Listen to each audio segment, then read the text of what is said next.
Chapter 1. You wake up in ancient China. The first thing you notice is the silence. Not the silence of an empty room or a quiet city street before dawn, but a softer kind of stillness that feels alive. Somewhere beyond the darkness, insects hum in the grass. A rooster calls once, then again, answered by another farther away. Wind brushes through bamboo leaves with a dry whisper, carrying the faint scent of damp earth and wood smoke. You open your eyes to a ceiling woven from rough wooden beams blackened by years of cooking fires. Between the beams, bundles of dried reeds are packed tightly beneath clay tiles, keeping out most of the rain but never all of it. The room is dim, lit only by pale blue light slipping through the cracks in a paper-covered window. There is no electric lamp waiting to banish the darkness. Morning arrives only as fast as the sun allows. The surface beneath you is harder than any bed you have known.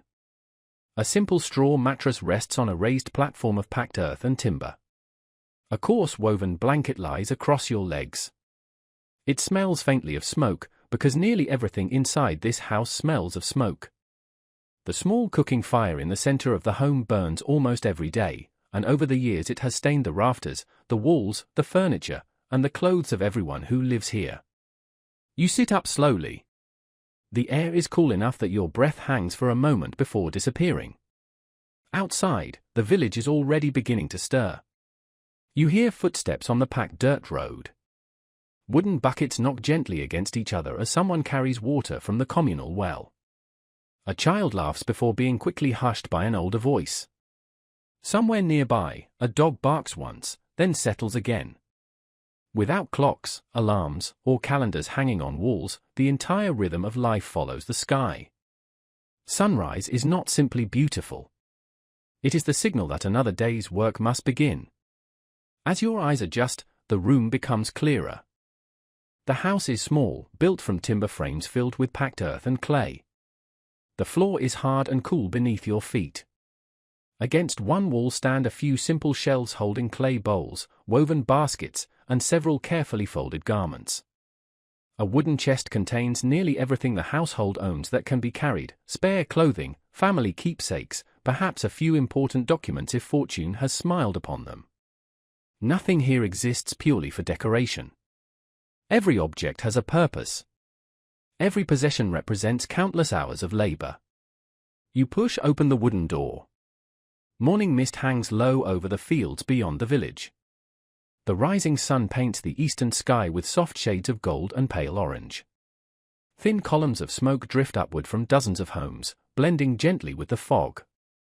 Chickens scratch through the dirt between houses while ducks waddle toward a nearby pond. The village itself is modest. Narrow footpaths wind between homes built from wood, earth, and thatch. Larger trees offer welcome shade during the hotter months. Vegetable gardens occupy nearly every available patch of land. Beans climb wooden poles.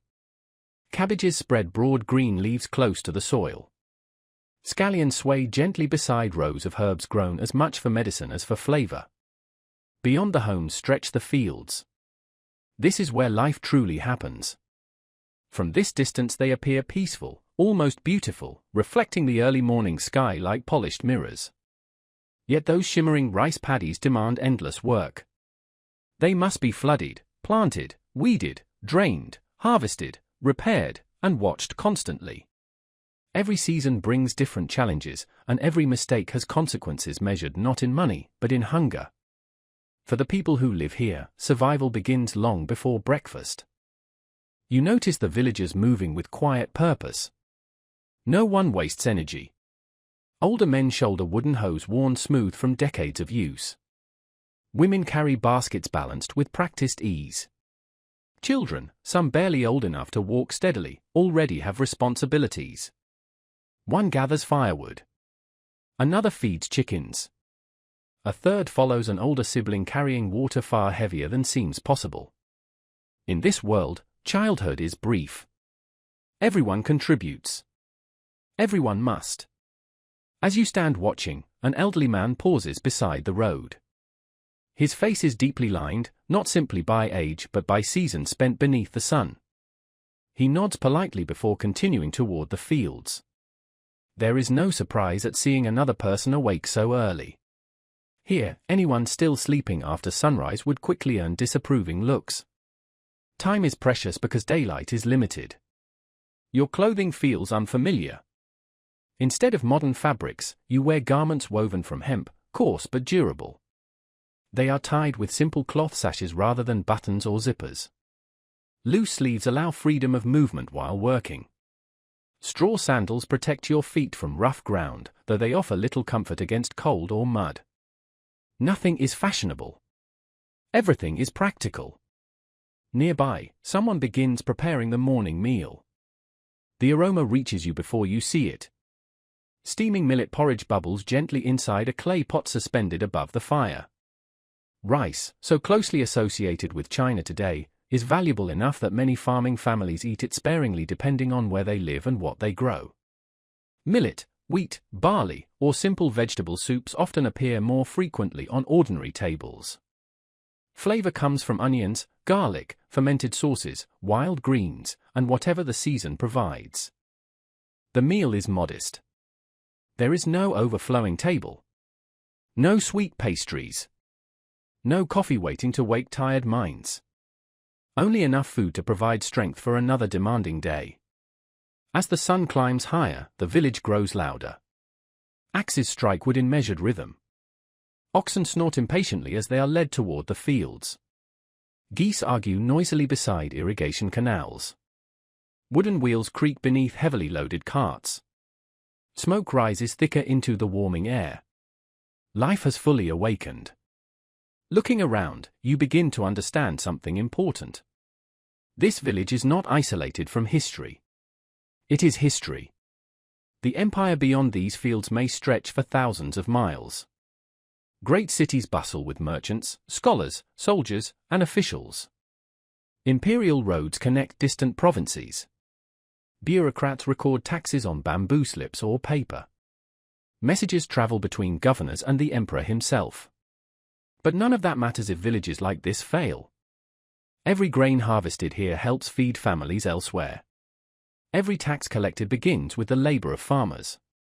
Every dynasty, no matter how powerful, ultimately rests upon countless ordinary people rising before dawn exactly as these villagers have done for generations. You are now one of them. There is no shortcut to understanding this life. No handbook. No technology to ease the work. Only observation, patience, and effort. The coming months will teach you that every season brings its own lessons. Spring demands planting. Summer requires constant maintenance. Autumn rewards, or punishes, the year's labor with harvest. Winter tests every decision made before the cold arrived. You do not yet know the names of your neighbors. You do not yet understand the customs that quietly shape every conversation. You cannot predict which harvests will succeed, which rivers will flood, or which officials will eventually arrive to collect the empire's share. All you know is that the village is already moving. And if you hope to survive this unfamiliar world, you must begin moving with it. As the last wisps of morning mist disappear beneath the growing warmth of the sun, someone calls for you from the direction of the fields. Your first day of work is about to begin. Chapter 2: Your First Day as a Farmer. The voice calling your name is calm, but there is no mistaking its meaning. The day has already begun. You step onto the narrow dirt path, joining a quiet stream of villagers walking toward the fields. No one rushes. There is no frantic pace, no shouted commands. Yet everyone moves with purpose, their feet following routes they have walked thousands of times before. The morning air is cool against your skin. Dew clings to the grasses lining the path, soaking the edges of your straw sandals. Somewhere ahead, an ox lets out a low, patient bellow. Birds dart between mulberry trees, their songs briefly filling the silence before being swallowed by the growing sounds of labor. As the village disappears behind you, the landscape opens into a patchwork of cultivated land. Rice paddies shimmer like mirrors beneath the rising sun. Dry fields of millet and wheat stretch across slightly higher ground. Irrigation ditches carry slow-moving water from a nearby stream, winding through the countryside like carefully drawn lines. Every embankment, every canal, every terrace has been shaped by generations of hands. None of this happened naturally. The land has been patiently persuaded to feed those who live upon it. An older farmer waits near the edge of one of the paddies. His face bears the deep tan of countless summers, and his hands are thick with calluses. He says little, offering only a brief nod before placing a wooden hoe into your hands. It is heavier than it looks. The smooth handle fits comfortably enough, polished by years of use rather than careful craftsmanship. Iron forms the working edge, precious enough that every tool is maintained with great care. A broken hoe cannot simply be replaced. Someone must repair it, and iron itself remains too valuable to waste. The farmer gestures toward the field. There is no lengthy explanation. Everyone here learned by watching, copying, and practicing from childhood. You, however, have not. You step into the flooded paddy. The first sensation surprises you. Warm mud immediately swallows your feet almost to the ankles. It is soft yet strangely resistant, clinging to every movement. Pulling one foot free requires more effort than expected, only for the other to sink just as deeply. Before long your legs ache from muscles you rarely use. The water reflects the brightening sky so perfectly that it becomes difficult to judge depth or distance. Young rice seedlings stand in neat rows, each one planted by hand with remarkable precision. You try to imitate the others. Reach. Plant. Step. Repeat. It sounds simple. It is anything but. The spacing must remain consistent. Too close, and the plants compete for nutrients. Too far apart, and precious land is wasted. The seedlings must be inserted deeply enough to anchor themselves but gently enough to avoid damaging their delicate roots. The experienced farmers move almost gracefully, their hands working without hesitation. They rarely need to look down. Their bodies remember what their minds no longer need to consider. You, meanwhile, are painfully slow. Several times you nearly lose your balance. Once you stumble entirely, splashing muddy water across your clothes. A nearby woman hides a quiet smile before returning to her work. No one mocks you openly. They simply continue. There is too much work to waste time laughing. The hours pass beneath a steadily climbing sun. Soon the cool morning has vanished. Humidity settles over the fields like an invisible blanket. Sweat runs down your back despite standing knee-deep in water. Mosquitoes hover around exposed skin. Tiny frogs leap between the rice shoots, disappearing almost as quickly as they appear. The sounds around you become familiar. Water trickling through irrigation channels. The steady squelch of feet in mud. The occasional call of instructions carried across the paddies. Wind rustling through distant bamboo groves. Even silence has texture here. There are no engines. No distant traffic. Only people, animals, water, and wind. Around midday the work pauses. Not because it is finished, but because bodies require fuel. The workers gather beneath the shade of several broad trees. Lunch is modest, bowls of millet porridge, steamed vegetables, preserved radishes, and a little fermented bean paste to add flavor. Those fortunate enough may have small pieces of tofu or dried fish, though meat is a rare luxury for ordinary farming families.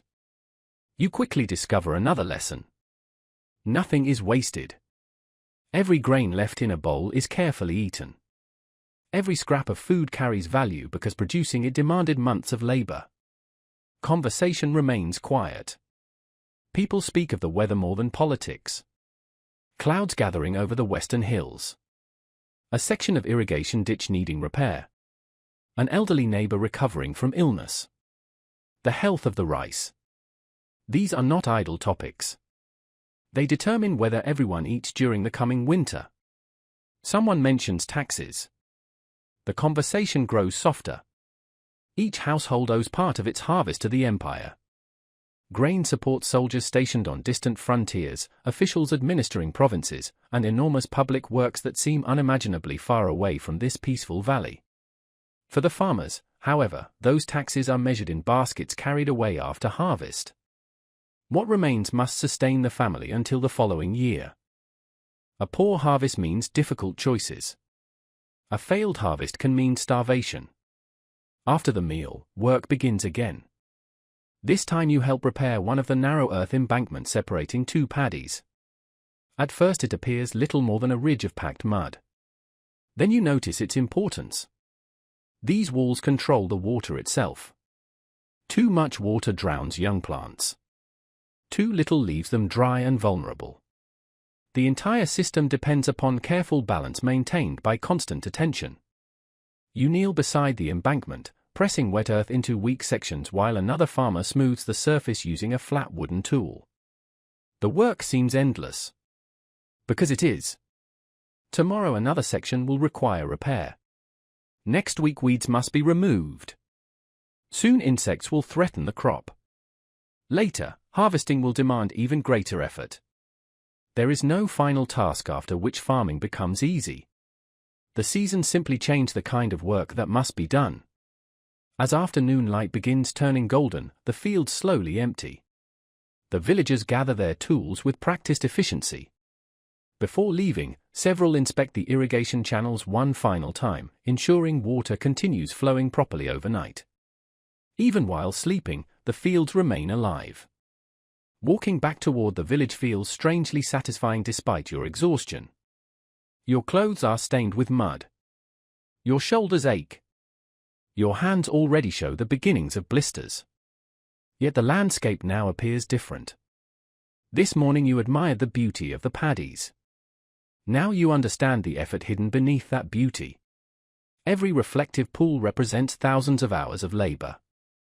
Every healthy plant is the result of careful planning, cooperation, and experience passed from one generation to the next.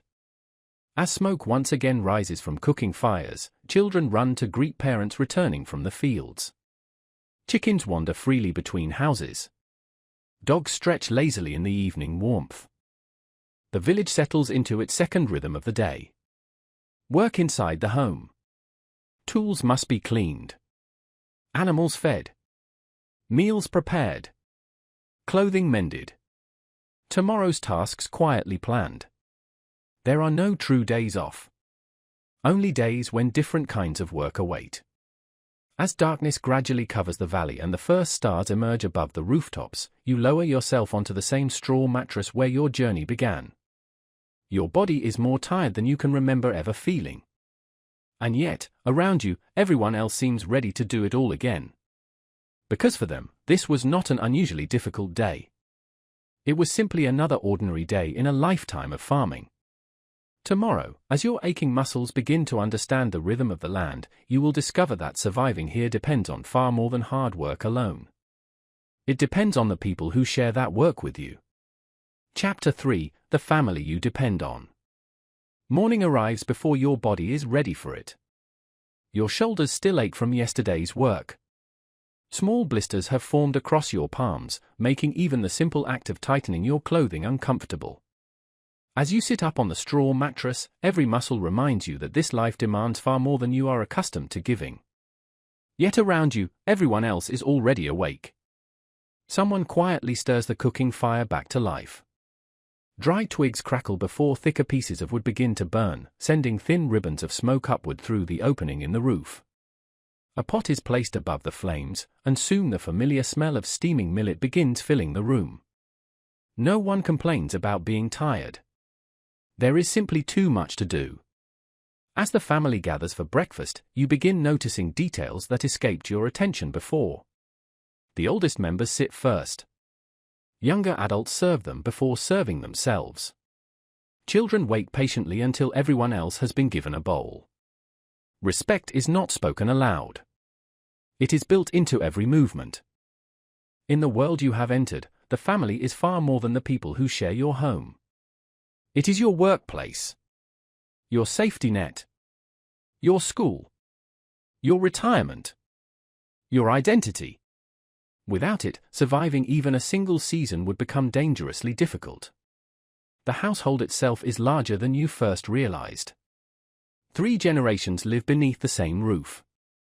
Grandparents, parents, unmarried brothers and sisters, young children, and perhaps an uncle or widowed aunt all contribute in different ways. Privacy, as you understand it, barely exists. Sleeping spaces are shared. Meals are shared. Work is shared. So are burdens. An elderly grandmother no longer strong enough to spend long hours in the fields carefully mends clothing beside the doorway. Every stitch she makes extends the life of garments that cannot easily be replaced. Nearby, a grandfather patiently repairs a woven basket whose handle has begun to fray. Nothing is discarded simply because it has become worn. Objects are repaired again. And again. Until there is nothing left to repair. Outside, older children feed chickens before gathering eggs. A younger boy carries water from the village well using a shoulder pole that seems almost too heavy for him, yet he walks with practiced balance. Two girls sort vegetables harvested from the family garden while quietly discussing the coming festival several weeks away. Each person has responsibilities. Even the smallest child learns by watching. No lesson is announced. No formal instruction begins. Knowledge simply surrounds them every day. You realize that what appears to be effortless cooperation is actually the result of years spent learning where everyone belongs. No one needs written schedules. No one assigns today's chores. The work has become as familiar as breathing. For someone arriving from the modern world, this invisible system would be one of the greatest challenges. You know how to use technology. You understand traffic lights, computers, elevators, and supermarkets. But here, none of those skills matter. Can you recognize which vegetables are ready for harvest? Can you repair a leaking roof before the next rain? Can you tell whether a chicken is healthy simply by watching it walk? Can you judge the weather by studying clouds drifting above distant hills?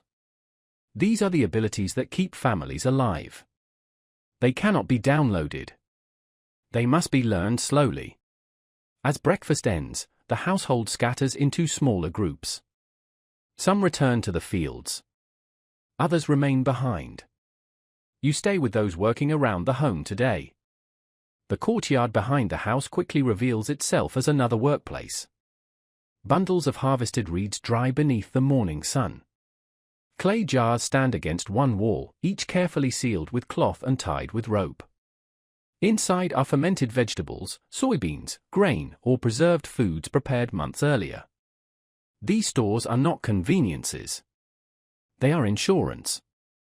If the harvest fails, if floods destroy the fields, if illness keeps workers from planting, these jars may determine whether the family survives until spring.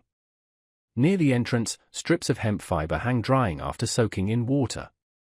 Soon they will be spun into thread before eventually becoming cloth. Clothing does not appear in shops. It begins here. Every robe, every sash, every blanket represents countless hours of spinning, weaving, sewing, and repairing.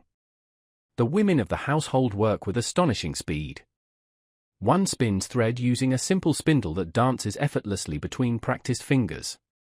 Another operates a wooden loom, its rhythmic clacking becoming part of the sounds of the village itself. The woven cloth emerging from the loom is plain. Undyed. Strong. Beautiful not because it is luxurious, but because it will endure years of hard use. You offer to help. Kind smiles greet your enthusiasm. Patient corrections follow almost immediately. Your fingers fumble with the fibers. The thread breaks. The spindle falls. Nothing about this work is impossible. Yet every task reminds you how much skill hides inside ordinary routines. By midday, the family gathers once more for a simple meal. This time conversation turns toward ancestors. An elderly man points toward a small wooden shelf placed respectfully against the interior wall of the house. Upon it rest several wooden tablets, each carefully inscribed with the names of family members who lived long before you arrived. Fresh incense has been placed nearby. A small offering of fruit sits untouched. To an outsider, it may appear symbolic. To this family, it is deeply real. Those who came before are not forgotten. Their guidance continues through memory, ritual, and respect. Children learn the names of grandparents they never met. Stories pass from one generation to another like treasured possessions. The family stretches backward through time just as surely as it reaches forward into the future. This belief shapes nearly every important decision. Marriage strengthens families rather than simply joining two individuals. Children carry responsibilities as well as hopes. The oldest son often bears particular obligations, caring for aging parents and continuing family traditions. Individual dreams matter. But family survival matters more. You begin to understand why disagreement is handled so carefully. Harmony is not merely pleasant. It is necessary. A household divided by constant conflict cannot plant efficiently, cannot harvest together, cannot survive difficult winters. Cooperation is more valuable than pride. During the afternoon, clouds gather over the distant mountains. A brief summer rain begins falling across the fields. Instead of stopping work entirely, family members adapt almost without speaking. Laundry is brought inside. Firewood is covered. Animals are guided beneath shelter. Clay jars are checked to ensure their lids remain secure. Everyone seems to know exactly what needs doing. There is comfort in this rhythm. No single person carries every burden. When one grows sick, others work harder. When someone grows old, younger hands gradually take over. Life here is difficult precisely because it is shared. As evening approaches, neighbors begin visiting one another. A borrowed tool is returned. Seeds are exchanged. News travels quietly from house to house. One family's problem quickly becomes the concern of several households. Villages survive through cooperation almost as much as individual effort. The setting sun paints the fields in warm shades of amber and gold. Children chase one another along the narrow paths between gardens before being called inside for the evening meal. Smoke rises once more above every roof. The familiar scent of cooking drifts gently through the cooling air. Inside the house, the family gathers around simple bowls of food. The conversation is soft. Someone laughs. Someone tells a story from years ago. For a few precious moments, the endless work pauses. Not because life has become easier, but because these quiet evenings remind everyone why they work so hard in the first place. As darkness settles over the village, you realize something that would have been impossible to understand on your first morning. You believed survival depended on learning to farm. You were only partly right. The fields feed the family. But the family is what teaches you how to survive the fields. Without these people, their patience, their traditions, their shared labor, and the generations of knowledge they quietly pass from one pair of hands to the next, you would never make it through a single year. And tomorrow, you will learn that even the strongest family cannot escape one truth that governs every household in the empire. Food is never guaranteed. Chapter 4: Food is never guaranteed. The morning begins with an empty feeling. Not hunger exactly. Just the quiet awareness that every bowl placed on the table represents months of work already finished, and months of uncertainty still ahead. Breakfast is familiar now. A bowl of warm millet porridge. A few pickled vegetables preserved from last season. Perhaps a small piece of tofu if the household has been fortunate. The meal is simple enough that, in another life, you might have considered it incomplete. Here, it is enough. It has to be. As you lift the bowl to your lips, you notice something curious. No one serves themselves more than they need. No one leaves food behind. Even the youngest children understand that every grain matters. If a few kernels fall onto the wooden table, careful fingers gather them again. Nothing is wasted. Not because people fear punishment, but because experience has taught them that abundance is temporary. The harvest has not yet arrived. The grain stored inside clay jars must last until it does. Each meal is a quiet calculation. How much can the family eat today without risking hunger tomorrow? It is a question that never fully disappears. You step outside after breakfast.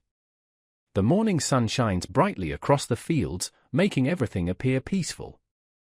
Water glitters between rows of young rice. Dragonflies skim just above the surface. Swallows circle overhead, catching insects in graceful loops. It would be easy to believe that nature is generous. The farmers know better. Nature is unpredictable. A single storm can flatten a crop.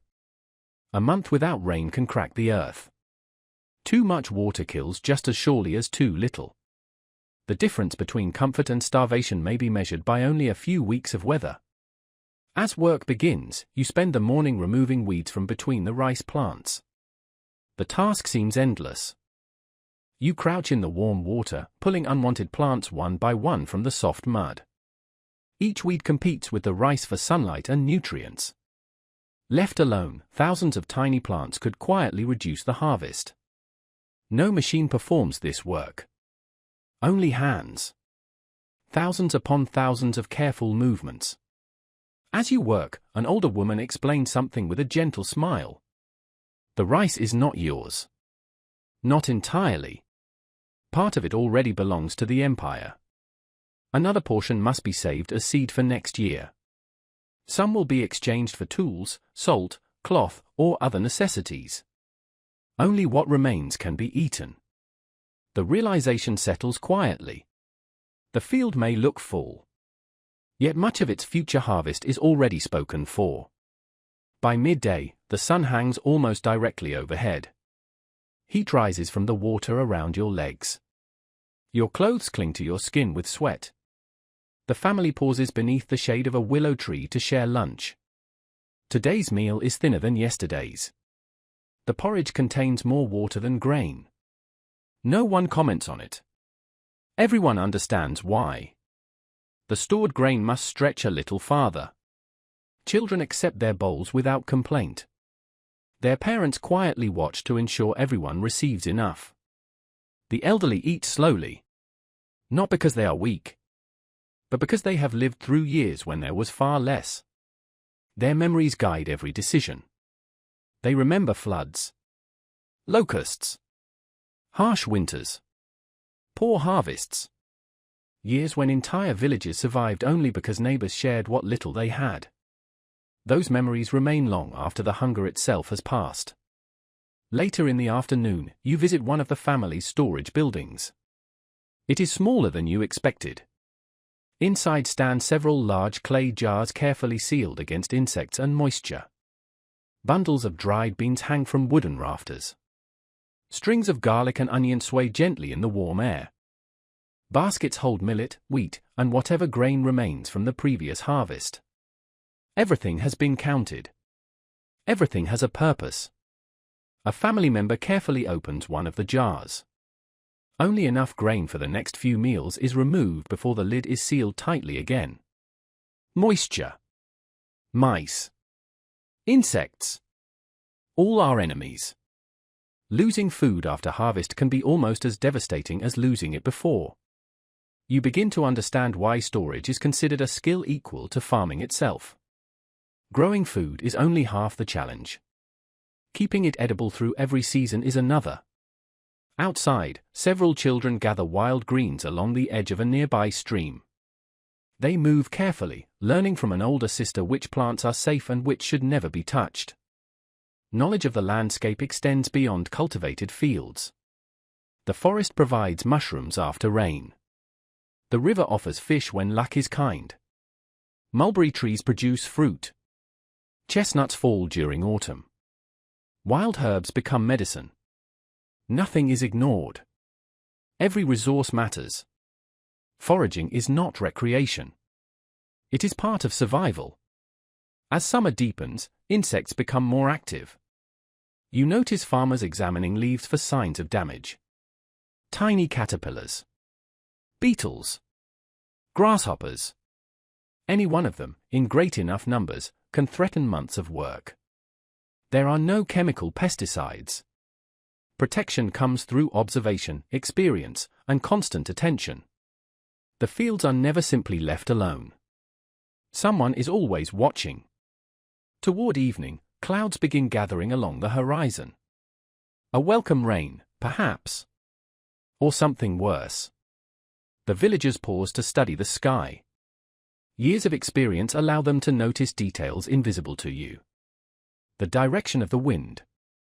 The shape of distant clouds. the smell carried on the air. No forecast arrives from a weather service. Nature provides its own signs. Sometimes they are accurate. Sometimes they are not. That uncertainty is simply another part of life. As darkness approaches, the family prepares the evening meal. A small clay lamp flickers beside the table. Its flame is weak but steady. The bowls are modest once again. Millet. Vegetables. A little fermented bean sauce. Someone has caught a few small fish from the irrigation canal, divided carefully so that everyone receives only a taste. No one complains about the portion. Meat is appreciated precisely because it is uncommon. During the meal, conversation turns toward the coming harvest. There is cautious hope. The rice appears healthy. The irrigation channels have held. The weather has been mostly favorable. Yet no one celebrates. It is too soon. Until the grain has been safely harvested, dried, stored, and protected through the winter. Nothing is certain. That quiet patience is perhaps the greatest lesson you have learned so far. In the modern world, food often appears almost effortlessly. You walk into a shop. Shelves are full. If one item is unavailable, dozens of alternatives wait nearby. Here, every meal depends upon hundreds of successful decisions made over many months. Rain must arrive at the right time. Tools must remain intact. Animals must stay healthy. Workers must avoid illness. Floods must not come. Officials must not demand more than families can spare. Every bowl of porridge contains far more than grain. It contains hope, discipline, cooperation, experience passed down through generations. As the fire slowly burns lower and the household prepares for sleep, you realize that hunger is not the greatest fear. Uncertainty is. Never fully knowing whether the coming seasons will reward your labor or erase it. The village falls quiet once more. Only insects sing beyond the paper windows. Tomorrow, before sunrise, the paths between the houses will again fill with people carrying tools toward the fields. Because no matter how uncertain the harvest may be, the work never waits. And as the weeks pass, you will discover that it is not only the fields that demand constant attention. The village itself is always awake. Chapter 5: The village never sleeps. Before the rooster calls, someone is already awake. You hear the faint scrape of a wooden door sliding open. Soft footsteps cross the courtyard outside. A bucket is lowered into the village well with a hollow splash, followed by the slow creak of rope against weathered wood. The sky is still dark. Only a thin silver line rests along the eastern horizon, promising another sunrise. For a moment, you lie quietly on your straw mattress and simply listen. The village has its own heartbeat. It never truly falls silent. When one family finishes its work, another begins. Even during the deepest hours of the night, someone is tending a sick child, watching over livestock, repairing a tool by lamplight, or checking that a cooking fire has burned safely to embers. Life here moves in cycles rather than schedules. As dawn gradually brightens the rooftops, the entire settlement seems to awaken together. Smoke curls upward from dozens of chimneys. Dogs stretch lazily before wandering into narrow lanes. Geese announce the morning with loud, indignant cries. Children rub sleep from their eyes while carrying baskets almost half their own size. The smell of damp earth mixes with wood smoke, boiling grain, and freshly cut grass. It is becoming familiar. Already, the village feels less like a place you are visiting and more like a place that has begun teaching you its rhythms. Walking through the narrow lanes, you notice how closely everything is built. Homes stand only a few steps apart, their walls of packed earth supported by sturdy timber frames. Courtyards open into one another. Shared wells provide water for several families. Chickens wander freely, unconcerned about invisible property lines. Privacy is rare. Community is unavoidable. Everyone knows everyone else. If a child falls while carrying water, 3 neighbors are already helping before the parents arrive. If an elderly farmer becomes ill, younger villagers quietly begin tending his fields without expecting payment. If a roof is damaged during a storm, relatives and neighbors gather with fresh timber before the next rain has a chance to arrive. The village survives because no household survives alone. As you continue walking, rhythmic sounds echo from one corner of the settlement. Tap! Tap! Tap! Following the sound, you discover the village carpenter. His workshop is little more than an open shelter supported by thick wooden posts. Sunlight filters through the roof, illuminating countless wood shavings scattered across the ground. His tools are simple. A saw. Several chisels. Wooden planes. Mallets worn smooth by decades of use. Yet in his hands, rough timber slowly becomes a wheel for an ox cart, a new handle for a hoe, or a sturdy door for a neighbor's home. Every village depends on skilled craftsmen. Not everyone farms every hour of every day. Some people shape clay into storage jars. Others weave baskets from bamboo. The blacksmith repairs broken iron tools whose value far exceeds the metal they contain. Each trade supports all the others. Without the carpenter, carts cannot carry harvests. Without the blacksmith, hoes cannot till the fields. Without potters, grain cannot be stored safely through the winter. Every profession is another thread woven into the life of the village. Later in the morning, you find yourself beside the communal well.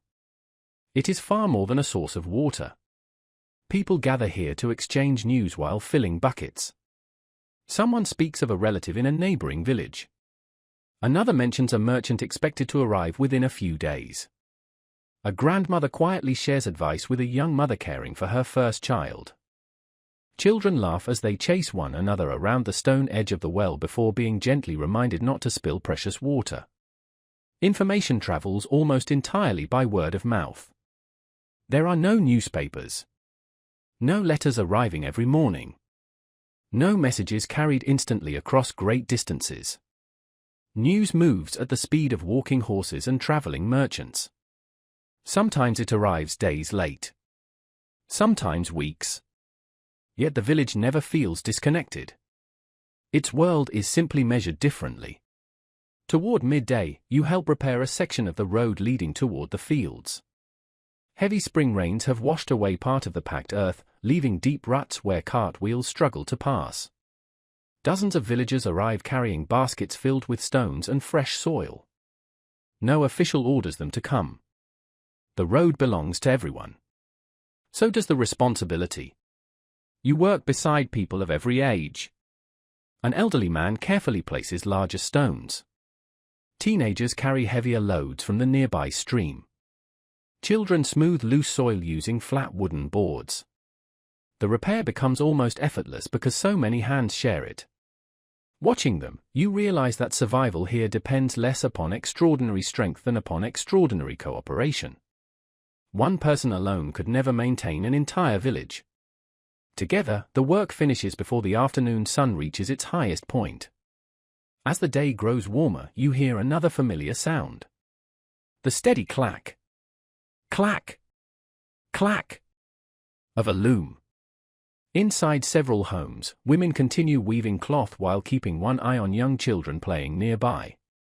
Nearby, an elderly basket maker splits bamboo into thin strips with remarkable precision, his fingers moving so confidently that they seem to know the pattern without conscious thought.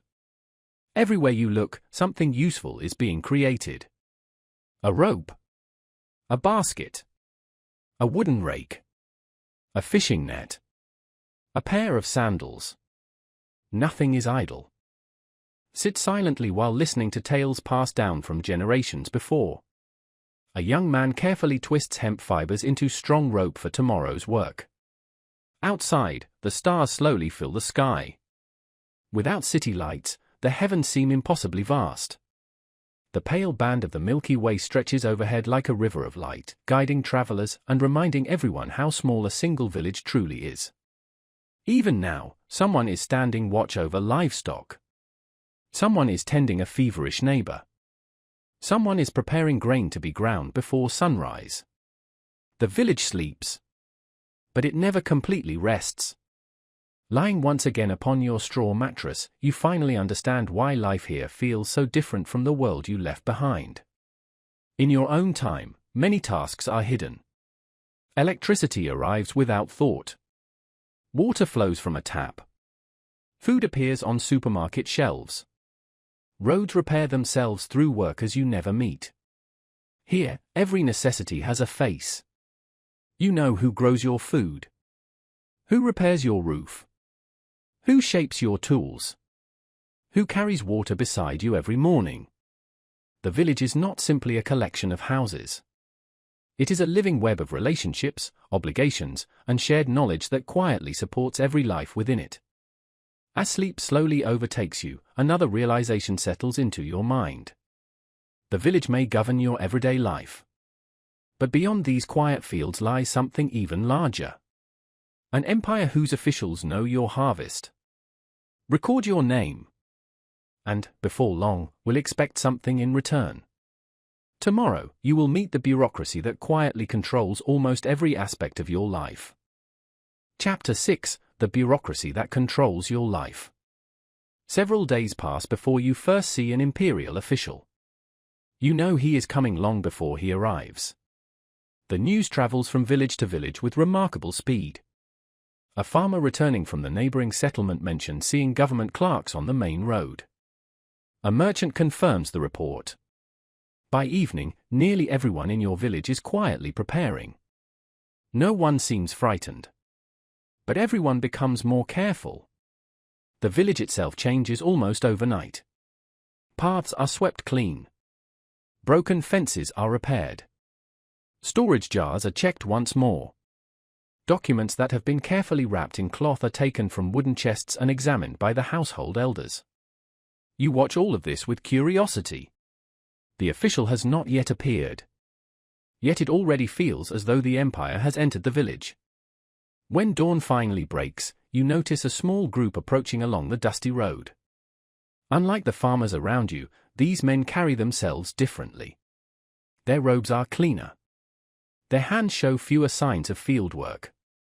One leads a horse carrying bundles of bamboo slips, folded papers, writing brushes, inkstones, and carefully tied records.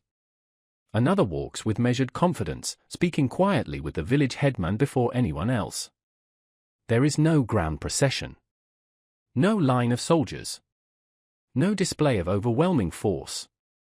The empire does not always rule through spectacle. Often, it rules through records.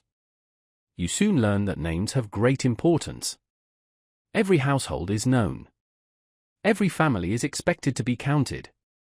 The government wishes to know who lives here, who farms which fields, how much land is cultivated, and how much grain may reasonably be expected after harvest. To your modern eyes, it resembles a census. To the empire, it is essential. Without accurate records, taxes cannot be collected.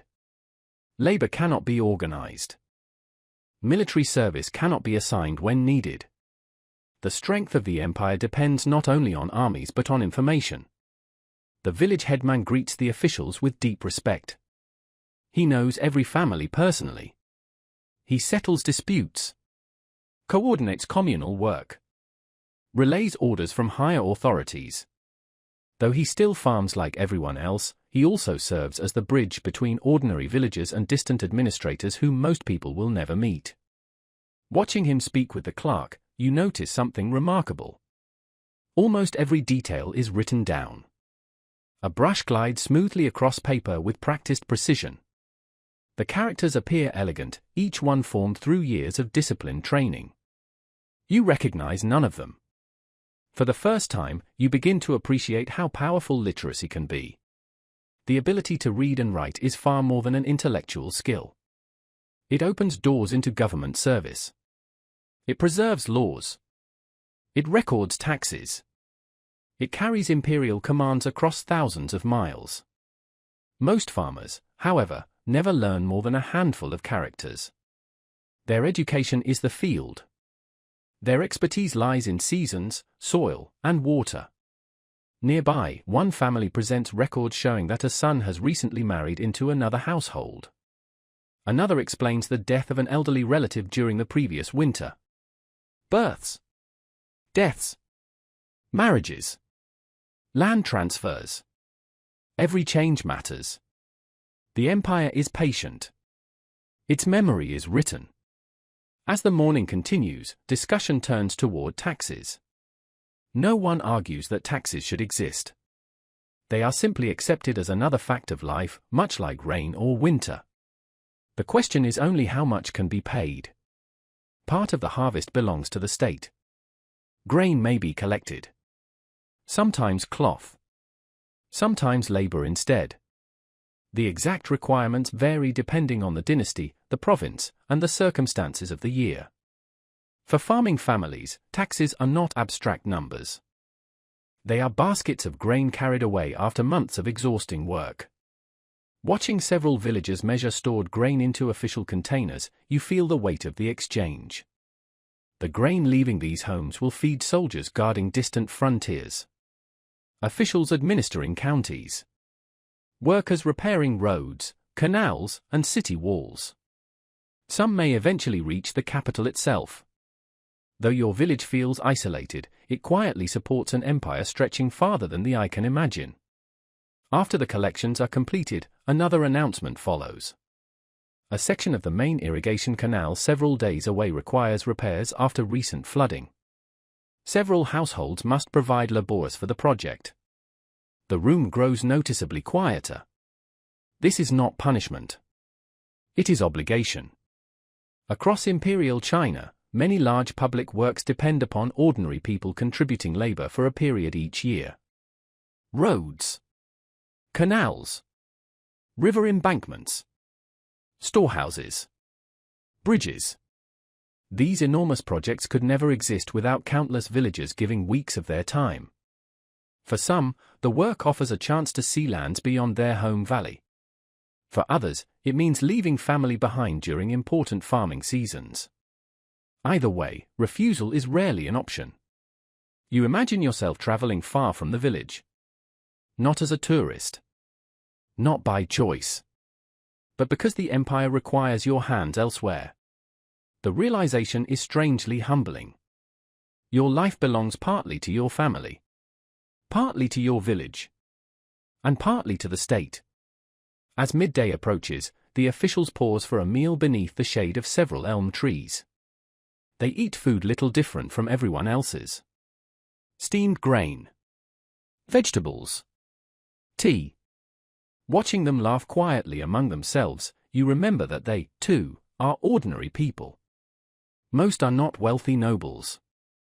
Many earned their positions through years of study or inherited modest administrative roles. The bureaucracy is vast because the empire itself is vast. Thousands upon thousands of clerks, magistrates, messengers, record keepers, and local administrators keep its machinery moving.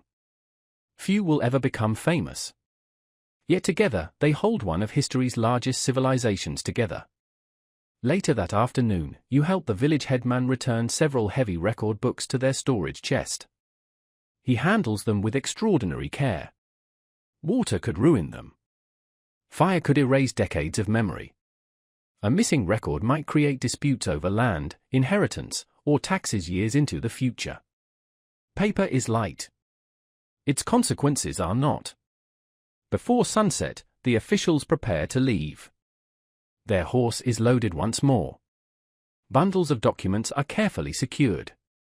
The village gathers respectfully as the small group continues down the road toward the next settlement. Within an hour, they disappear beyond the trees. The fields become quiet again. Children return to playing. Farmers resume repairing tools. The familiar rhythm of village life slowly returns. Yet something has changed. The empire no longer feels distant. It is present in every tax collected, every record written, every canal repaired, every order carried from one province to another. Its power is rarely loud. Instead, it is steady, organized, patient. Like water flowing through an irrigation channel, it reaches every corner of the land, even places where the emperor himself will never set foot. As evening settles over the village and lantern light begins glowing softly through paper windows, you find yourself thinking less about emperors than about ordinary clerks with ink-stained fingers. History often remembers the rulers. But empires endure because thousands of unseen people spend their lives quietly keeping records, collecting grain, settling disputes, and ensuring that tomorrow functions much like today. You drift to sleep wondering what would happen if someone refused those obligations. If a farmer hid part of the harvest. If a villager ignored an official order. If a family challenged the laws that reached them from far beyond the mountains. It is not a question many people ask aloud. But before long, you will discover the answer. Because in the empire you now call home, laws are not merely written. They are enforced. Chapter 7: What happens if you break the law? The law is rarely seen. Yet you feel its presence almost every day. It is there when the village headman measures a family's harvest. It is there when officials record births and deaths. It is there when neighbors settle disagreements before they grow into something larger. Most days pass without anyone mentioning the law at all. That is precisely the point. A well-ordered village is one where legal authority remains almost invisible. One cool morning, as mist drifts across the rice fields, a quiet conversation spreads through the village. Two neighboring families disagree over a narrow strip of land. The argument is not dramatic. No one shouts. No one reaches for a weapon. The disputed area is only a few steps wide, lying between two irrigation channels whose edges have gradually shifted after several seasons of heavy rain. To you, the disagreement seems small. To the families involved, it is serious.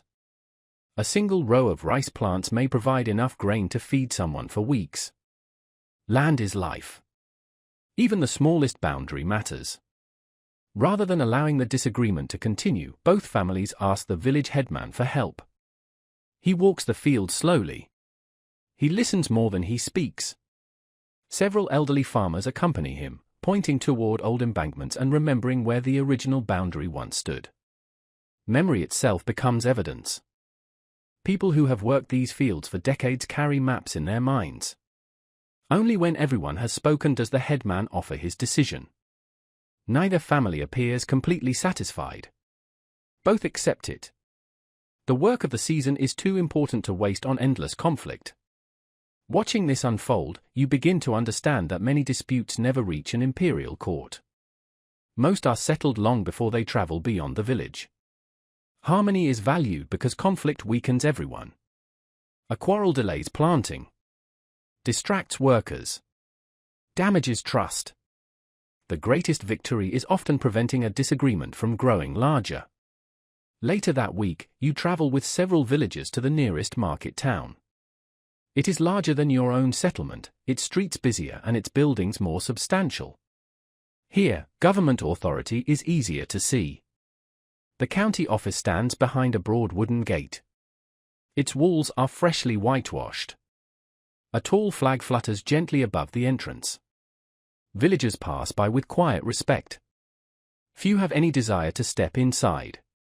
The county magistrate serves as judge, administrator, tax official, and representative of the emperor's authority.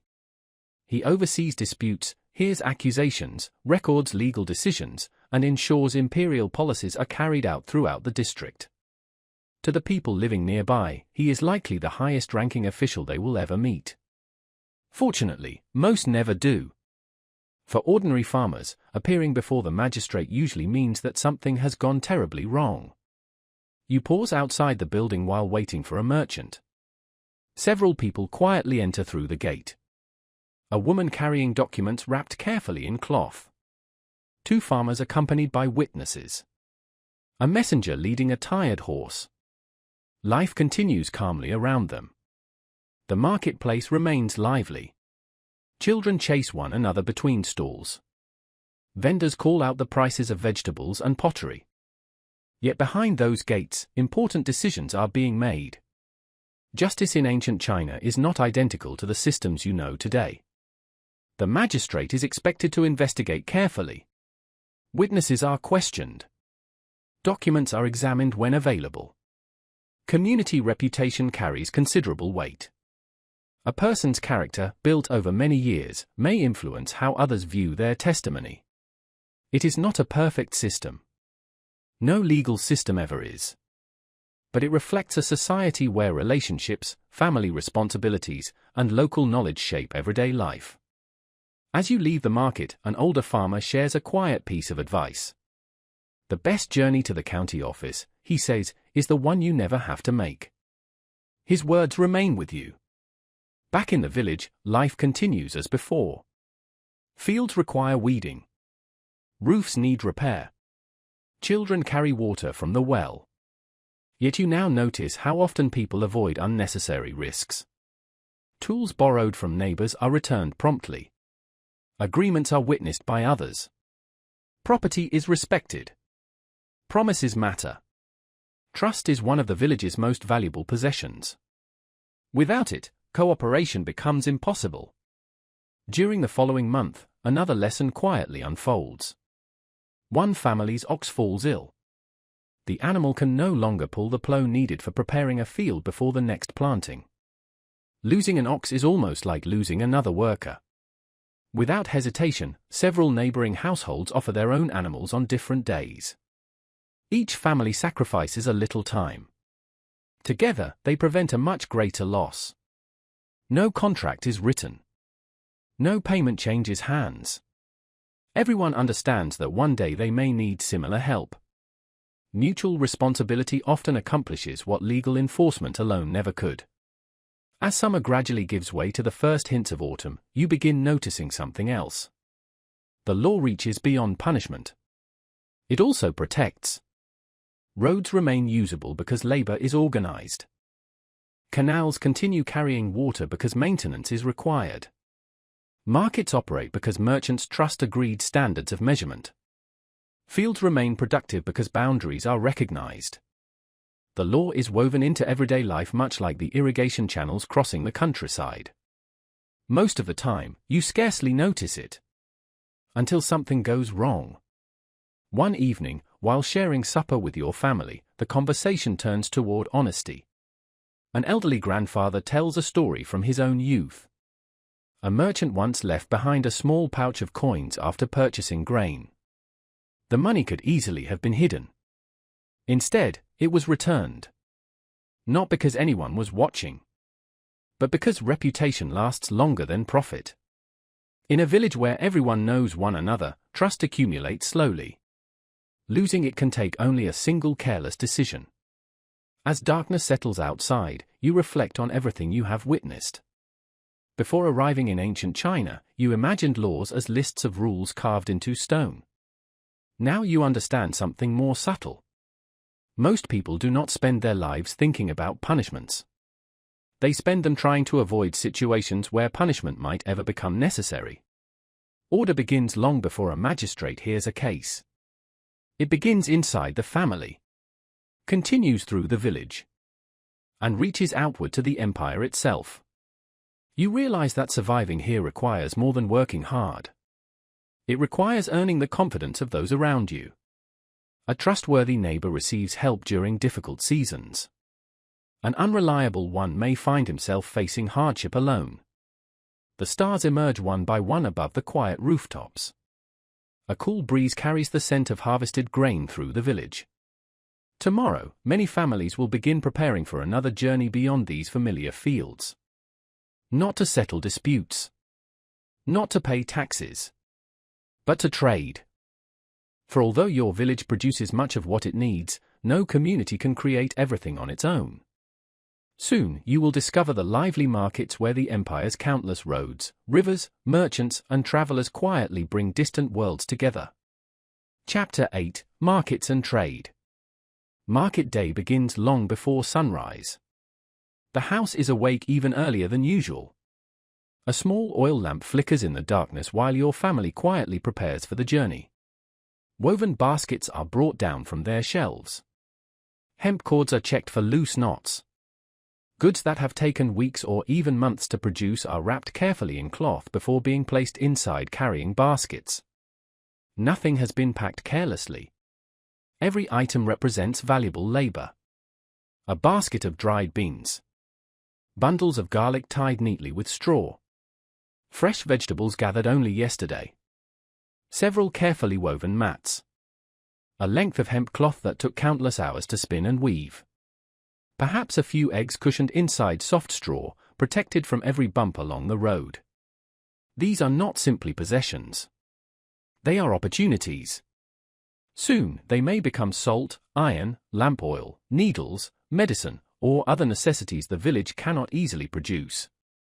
The eastern sky has only begun to brighten when you set out. Several neighboring families travel together, their footsteps steady upon the familiar road. A few lead patient oxen pulling wooden carts, while others carry shoulder poles balanced across their backs. The journey is quiet. Most people save their energy. The road winds through fields already glowing with the soft green of late summer. Farmers in distant villages have begun their own mornings, and now and then another group joins the road, slowly forming a procession that grows larger with every passing mile.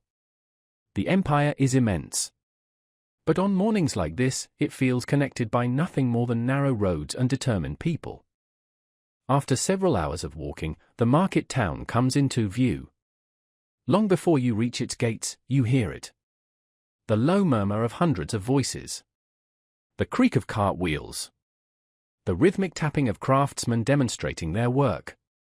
The occasional bray of a donkey protesting its heavy load. After weeks spent in the peaceful rhythm of the village, the sound is almost overwhelming. The streets are alive. Stalls line both sides of the marketplace beneath simple wooden awnings. Colorful cloth hangs beside polished pottery. Baskets overflow with vegetables, grains, beans, onions, and herbs. Fish glisten on beds of crushed ice where available or rest in cool baskets lined with wet reeds. Chickens cluck impatiently inside woven cages. The air itself is filled with different scents. Fresh bread baking in clay ovens. Steaming dumplings sold by street vendors. Sesame oil warming over small fires. Wood smoke. Leather. Tea. The sharp aroma of medicinal herbs drying in the morning sun. Every few steps, something new captures your attention. Yet your family walks with confidence.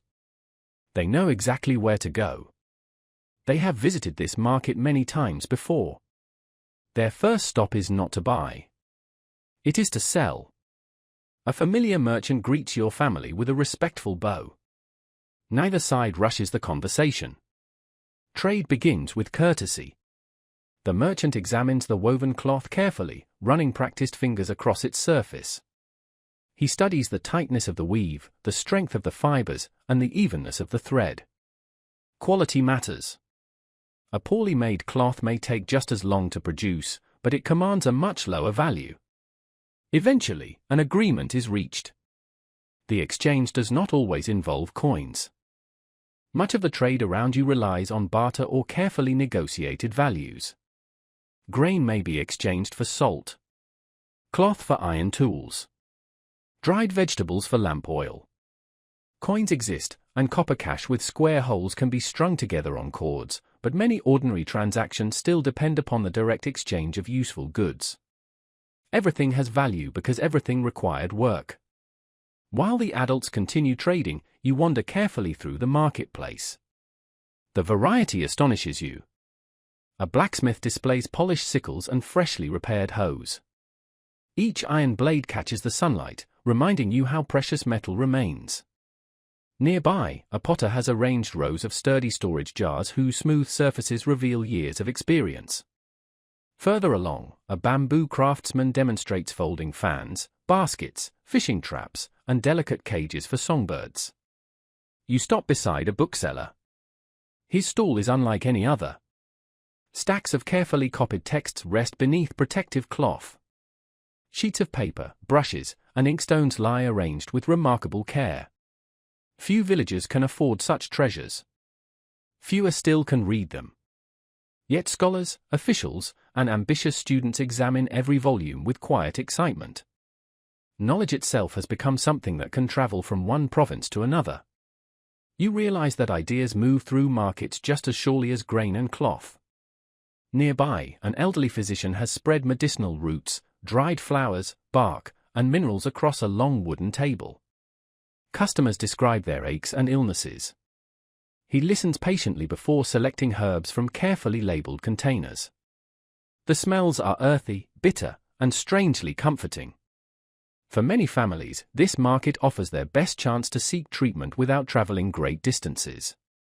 As midday approaches, the marketplace grows even busier. Travelers from distant regions begin arriving. You notice subtle differences immediately. Some speak with unfamiliar accents. Others wear robes cut in styles rarely seen in your own village. One merchant unloads bricks of compressed tea carried from mountainous regions. Another offers fine silk whose smooth texture feels almost unbelievable after months spent wearing coarse hemp. A trader displays bright ceramics whose colors seem almost impossible to create. You begin to appreciate the astonishing scale of the empire.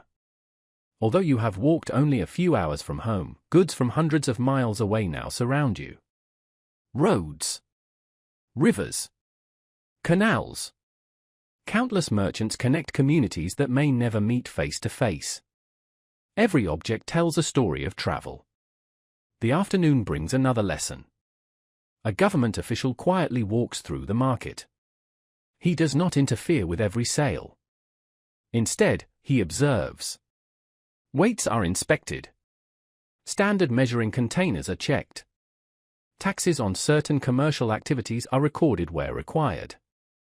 The market feels lively and free, yet it still operates within rules established by the empire. Order encourages trust. Trust encourages trade. Trade strengthens the empire. As the sun begins descending toward the western hills, purchases are finally complete. Your family's baskets feel different now. The vegetables are gone. In their place are small bags of salt, several iron nails, fresh sewing needles, lamp oil sealed inside a clay bottle, and a replacement blade for one of the farm's worn tools. There is little that could be called luxury. Everything serves a practical purpose. Before leaving, you pause one final time near the center of the market. Children laugh while chasing one another between stalls. A storyteller gathers a small crowd beneath the shade of an elm tree.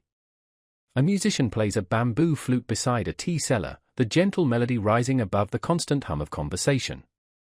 For a few moments, the marketplace feels like the entire empire gathered into one square. Then, almost as quickly as it filled, it begins to empty. Families shoulder their baskets. Merchants cover unsold goods. Animals are harnessed once more. The long walk home begins. The return journey is quieter. Everyone is tired. The baskets are heavier with necessities, though lighter in another sense. Weeks of careful labor have been transformed into the things your household needs to continue another season. As evening settles across the countryside, you glance back toward the market town now fading into the distance. You understand something you had never considered before. A farmer's world is not as isolated as it first appears. Though most people rarely travel far from home, they are connected to distant mountains, great rivers, bustling cities, and even lands beyond the empire through the steady movement of merchants and goods. The village may seem small, but it rests within a network stretching farther than you can imagine. When you finally reach home, the familiar smell of wood smoke greets you once again. The tools are carefully stored. The salt is placed inside sealed jars. The new needles are tucked safely into a small wooden box where they will not be lost. Every purchase has been made with the coming months in mind. There is little room for impulse. Only careful planning. As darkness settles over the fields and the first autumn breeze slips quietly through the paper windows, you realize that you have learned how people feed the empire. How they obey it. And how they trade within it. Soon, however, you will discover that another kind of wealth exists. One that cannot be carried in baskets or measured in grain. The wealth of knowledge. Tomorrow, your journey will take you into the quiet world of learning, where a single written character may hold more power than an entire field of rice. Chapter 9: Learning to Read. The sound is unlike anything you have heard in the fields. Tap! Tap! Tap! A wooden pointer strikes the edge of a desk with gentle rhythm. Then comes a chorus of young voices, rising and falling together as they repeat lines they have spoken countless times before. You follow the sound through the village until you reach a modest building standing beneath the shade of several old cypress trees. It is smaller than you expected. No grand gates. No towering walls. Just a simple hall with paper-covered windows, wooden pillars darkened by age, and a tiled roof that has sheltered generations of students. Inside, a dozen children sit cross-legged behind low desks. Each has a brush held carefully between small fingers. Sheets of paper lie before them, weighted flat by smooth river stones. The room smells faintly of pine wood, lamp oil, and fresh ink. An elderly teacher walks slowly between the rows. His robe is plain but clean. His hair, tied neatly beneath a simple cloth cap, has turned almost entirely white. He speaks quietly. The children listen with complete attention. You soon realize that silence itself is part of the lesson. The teacher does not need to raise his voice. Respect fills the room more completely than sound ever could. One by one, the students dip their brushes into black ink. Their movements are deliberate. A single character appears. Then another. Each stroke follows an exact order. Too quickly, and the lines become careless. Too slowly, and the ink pools upon the paper. Writing is not merely recording words. It is discipline made visible. Watching them, you understand why learning to read takes years. The written language of ancient China is built from thousands of characters, each carrying meaning that cannot simply be guessed from its pronunciation. There is no alphabet to memorize. Each symbol is a world unto itself. Children begin with the simplest. Water. Mountain. Person. Field. Sun. Moon. From these foundations, they gradually climb toward more complex texts. The process demands extraordinary patience. The teacher notices your curiosity. With a warm smile, he offers you a spare brush. Its bamboo handle feels light in your hand. The soft animal hair at its tip has been carefully shaped into a fine point. He places a single sheet of paper before you. Then, using slow, graceful movements, he writes one character. You try to imitate him. Your brush trembles. The first stroke leans awkwardly. The second is too thick. The final line curves where it should remain straight. The teacher simply smiles again. No criticism. Only another demonstration. You begin once more. It quickly becomes clear that beautiful handwriting is the result of thousands of quiet repetitions rather than natural talent. Outside, farmers continue tending their fields. Inside, another kind of cultivation is taking place. The mind is being trained with the same patience used to grow rice. As the morning lessons continue, the children begin reciting passages from memory. Many cannot yet fully understand every line they speak. Understanding comes later. First comes memorization. The rhythm of repeated words helps preserve texts that have guided generations. Knowledge is treated like a carefully tended garden. Nothing is rushed. Nothing is forgotten intentionally. You notice that not every child from the village is present. Most farming families simply cannot spare every pair of hands during busy seasons. Education requires time. Time often means less help in the fields. Only families with sufficient resources, or extraordinary determination, can allow their children to study for many years. Even then, education is no guarantee of success. It is only an opportunity. The teacher explains that some students dream of becoming government officials. The path is long. Years of study. Mastery of history. Poetry. Philosophy. Law. Elegant writing. Only a small number will ever succeed. Yet the possibility changes everything. In a society where birth often shapes a person's future, learning offers one of the few paths by which talent can rise. The examinations that await these students are famously demanding. For now, however, they remain children learning to hold a brush correctly. At midday, lessons pause. The students carry simple lunches from home. Steamed buns. Millet cakes. Vegetables wrapped in cloth. They eat together beneath the trees while discussing characters they still find difficult to remember. Even during play, learning continues. The teacher joins you beneath the shade. He pours warm tea into 2 small cups. His hands move slowly, almost ceremonially. He tells you that reading changes the way a person sees the world. A farmer reads the weather. A carpenter reads the grain of wood. A physician reads the pulse. A scholar reads books. Each kind of reading reveals something different. His words linger in your thoughts long after the conversation ends. During the afternoon, the older students practice copying official documents. Their writing must remain clear enough that no character can be misunderstood. Accuracy matters.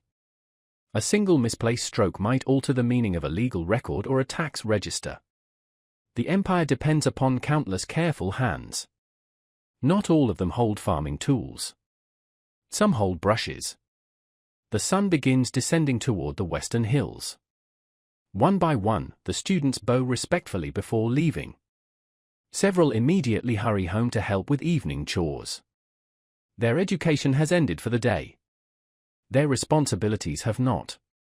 As you walk back through the village, you notice written characters everywhere. Carved above a doorway. Painted upon a storage jar. Brushed carefully onto a merchant sign.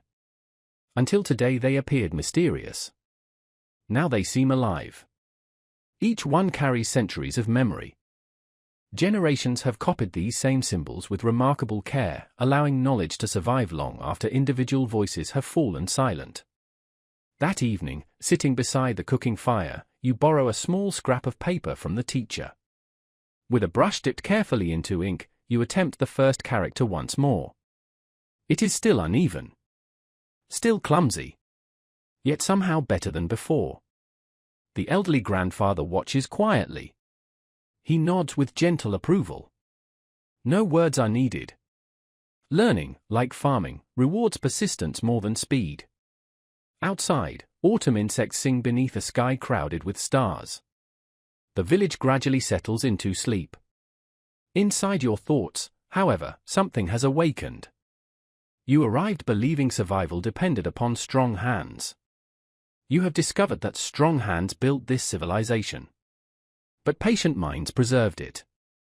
Soon, you will meet the ideas that shaped those minds for more than 2,000 years. Ideas that guided emperors, teachers, parents, officials, and ordinary farmers alike. Tomorrow, you will discover why, in ancient China, the quiet voice of one philosopher could echo through an empire for centuries. Chapter 10: Confucius Shapes Everything. You never meet Confucius. He lived centuries before you were born. No one in your village has ever seen his face. His footsteps never crossed these fields. Yet as the weeks pass, you begin to notice him everywhere. Not in statues. Not in grand monuments. But in the quiet habits of ordinary people. The lesson begins one cool autumn morning. A young boy is helping his grandfather stack bundles of harvested millet beneath the shelter of a wooden shed. The old man pauses often, his back no longer as strong as it once was. Without being asked, the boy reaches for the heavier bundles. Neither of them speaks. The exchange lasts only a few moments. Yet everyone nearby seems to consider it perfectly natural. Respect flows from the young to the old as effortlessly as water flows downhill. Later that day, while sharing lunch beneath the shade of a broad elm tree, you ask why everyone treats their elders with such careful attention. An elderly woman smiles before answering. It is the proper way. Her explanation is simple. To her, it requires nothing more.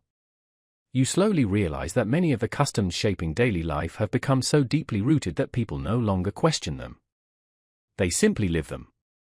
Over the following weeks, you begin recognizing the pattern everywhere. Children greet their parents with quiet courtesy. Younger brothers defer to older brothers. Students bow respectfully before their teacher. Neighbors avoid unnecessary arguments. The village headman speaks gently but expects to be heard. Even conversations follow invisible rules. People rarely interrupt. Praise is offered modestly. Criticism is softened whenever possible. Harmony matters more than winning an argument. These customs are not enforced by soldiers. They are reinforced by habit. Many of them reflect the teachings associated with the philosopher known as Confucius. His ideas have traveled farther than any army. They live inside homes rather than fortresses. One afternoon, your teacher invites several villagers to gather beneath the cypress trees outside the school. There are no formal lessons today. Instead, he reads aloud from an old collection of sayings. His voice is slow and measured. Some listeners quietly repeat familiar passages from memory.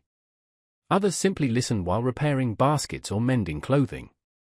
Learning does not always require stopping work. The teacher pauses after one short passage. He explains that a good ruler should govern through virtue rather than fear.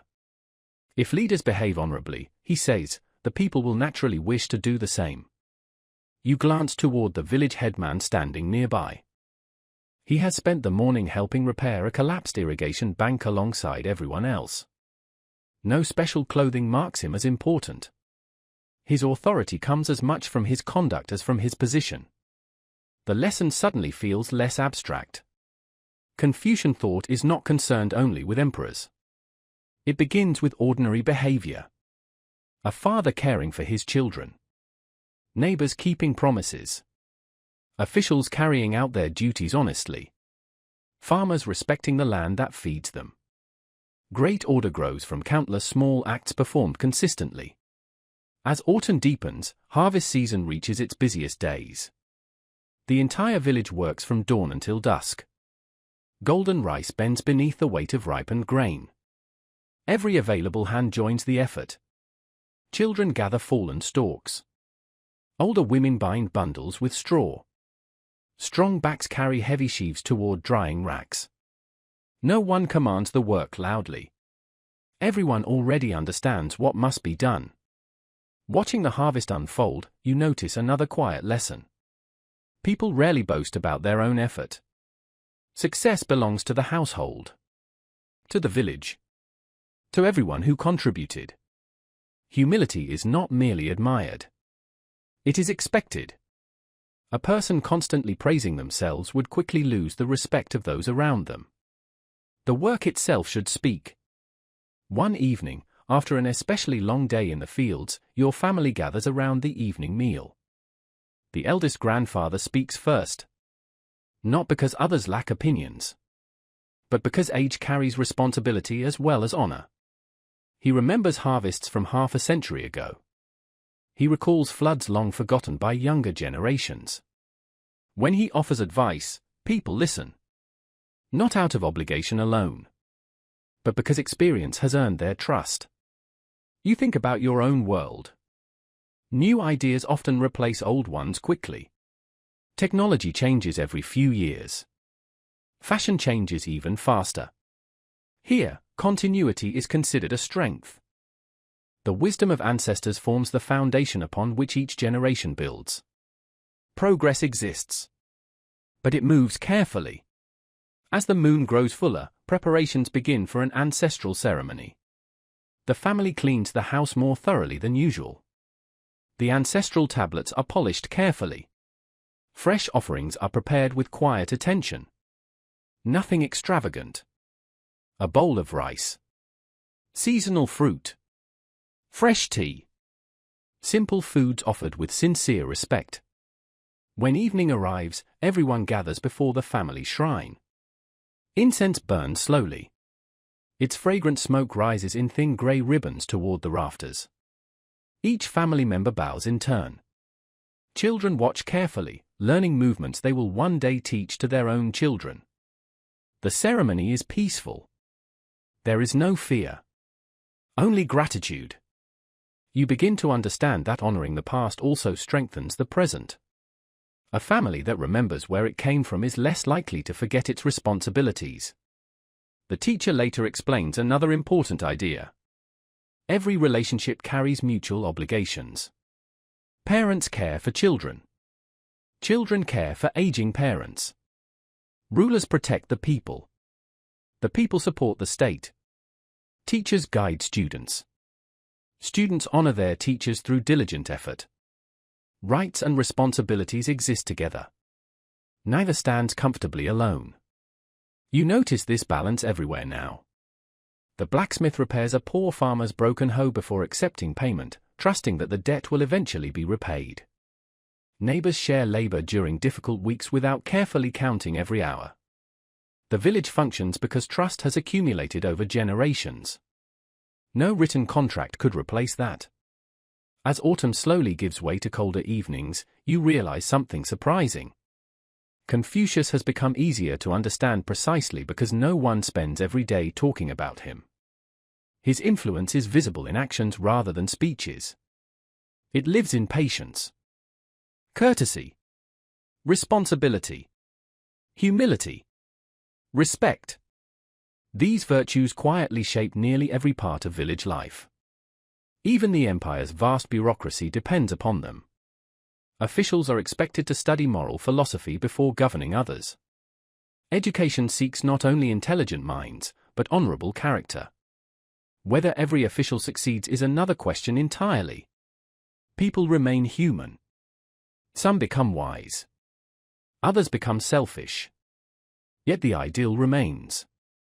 A society functions best when individuals first learn to govern themselves. The evening grows colder. Dry leaves drift silently across the courtyard. A distant owl calls from the edge of the forest. Inside the house, 3 generations share the warmth of a single fire. No one speaks for several minutes. There is no need. The quiet itself feels complete. As you prepare for sleep, another realization settles gently into your thoughts. You arrived believing that ancient China was held together by walls, armies, and emperors. Those things matter. But they are not enough. The empire also rests upon invisible foundations. Shared values. Shared expectations. Shared beliefs about how people should treat one another. Tomorrow, your journey will move beyond the family home and into places where another kind of tradition quietly shapes everyday life. Temples. Ancestral halls. Mountain shrines. And the unseen world of spirits that many believe lives alongside the one you can see. Chapter 11, Temples, Ancestors, and Spirits. One crisp autumn morning, the village wakes a little later than usual. Not because there is less work to do. There never is. But today, some of that work will take a different form. The fields can wait for a few hours. The people cannot always wait to honor those who came before them. As the first sunlight spreads across the rooftops, families begin sweeping their courtyards with bundles of reed stalks. Children carefully wipe dust from wooden door frames. Fresh water is drawn from the well, and cooking fires are lit as they are every morning. Everything feels familiar. Yet somehow quieter. More deliberate. You notice your family dressing in clothing that is no finer than usual, but cleaner. Wrinkles are smoothed by careful hands. Loose threads are trimmed. Hair is tied neatly beneath cloth caps or pinned carefully into place. Respect often begins with preparation. After breakfast, the family gathers around the small ancestral shrine inside the house. You have seen it before. A simple wooden shelf against the wall. Several ancestral tablets standing upright. A small bronze incense burner polished by years of gentle care. Today, fresh offerings are placed before the tablets. A bowl of newly harvested rice. A few ripe pears from a nearby orchard. Warm tea poured into tiny cups. Nothing extravagant. The value lies not in the food itself, but in the sincerity with which it is offered. The eldest member of the household lights 3 sticks of incense. Thin streams of fragrant smoke rise slowly toward the darkened beams above. One by one, each family member bows. No one rushes. Even the youngest children know exactly when to lower their heads. You follow their example. The room is silent except for the faint crackling of the cooking fire. No one expects the ancestors to step through the doorway. Yet everyone behaves as though they are still present. Not in body, but in memory. Their influence continues through stories, customs, and the lives of their descendants. In this house, the past has never truly disappeared. When the ceremony ends, your grandfather gently explains that remembering the dead also teaches the living. Every generation receives gifts from those who came before. Fields cleared by forgotten hands. Irrigation channels dug decades earlier. Fruit trees planted long before today's children were born. Even family recipes and farming techniques are inheritances. Gratitude, he says, is another form of wisdom. Later that morning, many villagers begin walking toward a small temple standing just beyond the edge of the settlement. The path winds through bamboo groves whose leaves whisper softly in the cool breeze. Sunlight filters through the tall green stalks, painting shifting patterns across the earth beneath your feet. The temple is modest. Its tiled roof curves gently upward at the corners. Red wooden pillars support a wide entrance shaded by ancient trees. Stone lanterns line the path, their surfaces softened by moss and countless seasons of rain. Inside, the air feels cool and still. The smell of incense lingers everywhere. Candles flicker before carefully carved images of revered figures. Some visitors bow deeply. Others simply stand in quiet reflection. There is no loud ceremony. No dramatic display. Only peaceful moments shared between ordinary people and the beliefs that give shape to their lives. Ancient China is home to many traditions. Some villagers follow the teachings of Confucius, finding guidance in moral conduct and family duty. Others seek harmony with nature through Daoist ideas, believing that the world flows according to rhythms greater than human ambition. Buddhist monks traveling from distant monasteries have also begun sharing teachings about compassion, suffering, and the search for inner peace. For many people, these traditions do not compete. They simply exist together. A farmer may honor ancestors at home. Seek blessings at a local temple. Listen respectfully to a wandering monk. And still spend the afternoon repairing an irrigation ditch. Daily life does not separate belief into neat categories. It blends naturally, like streams joining the same river. Near the entrance, an elderly woman quietly places a small offering beside the altar. You ask what she hopes for. She smiles. A healthy winter. Not riches. Not fame. Simply enough food. Good health. And safety for her grandchildren. Her prayer reflects the hopes of nearly every family in the village. Outside the temple, several monks sweep fallen leaves from the stone courtyard. Their movements are slow and unhurried. Watching them, you notice that even this simple task carries a quiet dignity. One young monk smiles as a group of curious children gathers nearby. He tells them a short story about kindness. No complicated philosophy. Only a reminder that even small actions shape the lives of others. The children listen carefully before running off together, laughing once more. The lesson has already become part of their day.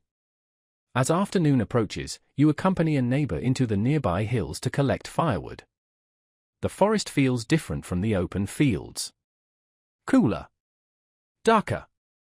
Filled with birdsong echoing between towering pines. Your companion pauses briefly before an unusually old tree whose trunk twists toward the sky.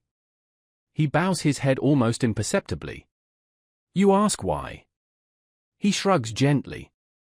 It has stood here longer than anyone remembers.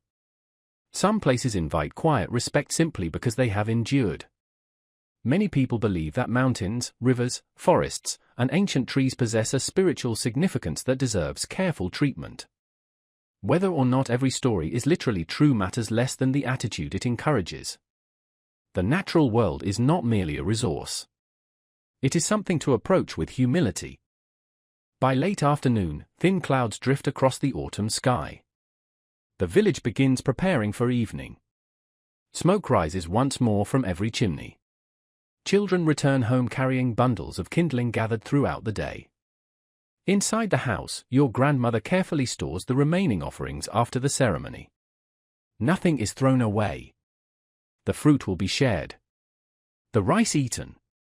Respect does not require wastefulness. As darkness settles outside, a traveler arrives seeking shelter for the night. He has walked for several days from another province. Over supper, he tells stories of larger temples nestled high in distant mountains. Of monasteries where monks spend years copying sacred texts by hand. Of pilgrims traveling hundreds of miles to visit places they believe hold special meaning. Listening beside the fire, you realize that belief also travels. Ideas cross mountains just as merchants cross rivers. Slowly. Patiently. Changing little by little with every generation. When the traveler finishes speaking, silence returns. The fire burns lower. Outside, the stars shine brightly above the quiet rooftops. You think back to your first morning in this village. At that time, everything seemed unfamiliar. Now you recognize patterns hidden beneath ordinary routines. The morning bow before an ancestral tablet. The careful tending of a temple garden. The respectful way people speak about old trees, distant mountains, and those who lived before them. These beliefs do not remove hardship. Winter will still arrive. Floods will still come. Harvests will still succeed or fail. But they offer something equally valuable. A way of understanding those hardships. A reminder that each person belongs to something larger than a single lifetime. You close your eyes as the last embers fade into glowing red ash. Tomorrow, another challenge awaits. Not one of spirits or ceremonies, but of flesh and bone. For no matter how carefully you live, illness eventually finds every village. And without modern medicine, survival often depends upon knowledge passed from one healer to the next across countless generations. Chapter 12, Doctors Without Modern Medicine. Winter announces itself quietly. The mornings arrive wrapped in pale mist, and each breath lingers in the cold air for a moment before fading away.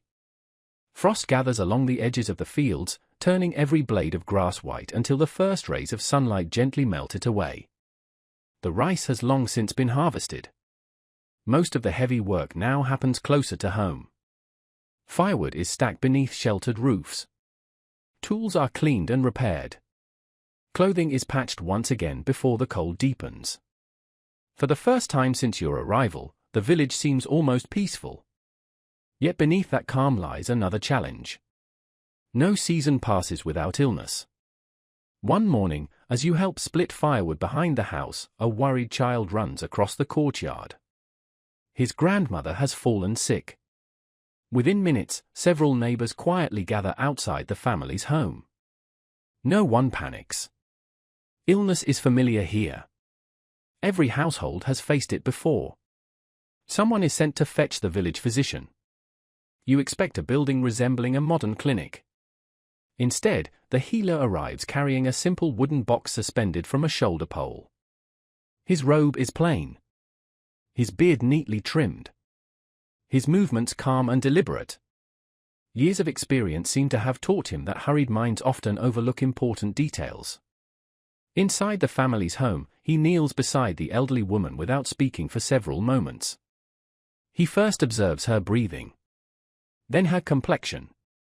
He asks gentle questions about her sleep, her appetite, and whether she feels cold or warm. Finally, he reaches for her wrist. His fingertips rest lightly against her pulse. He closes his eyes. The room becomes almost completely silent. To you, it seems impossible that so much could be learned from such a simple gesture. Yet pulse diagnosis has been practiced for generations. The physician is not merely counting heartbeats.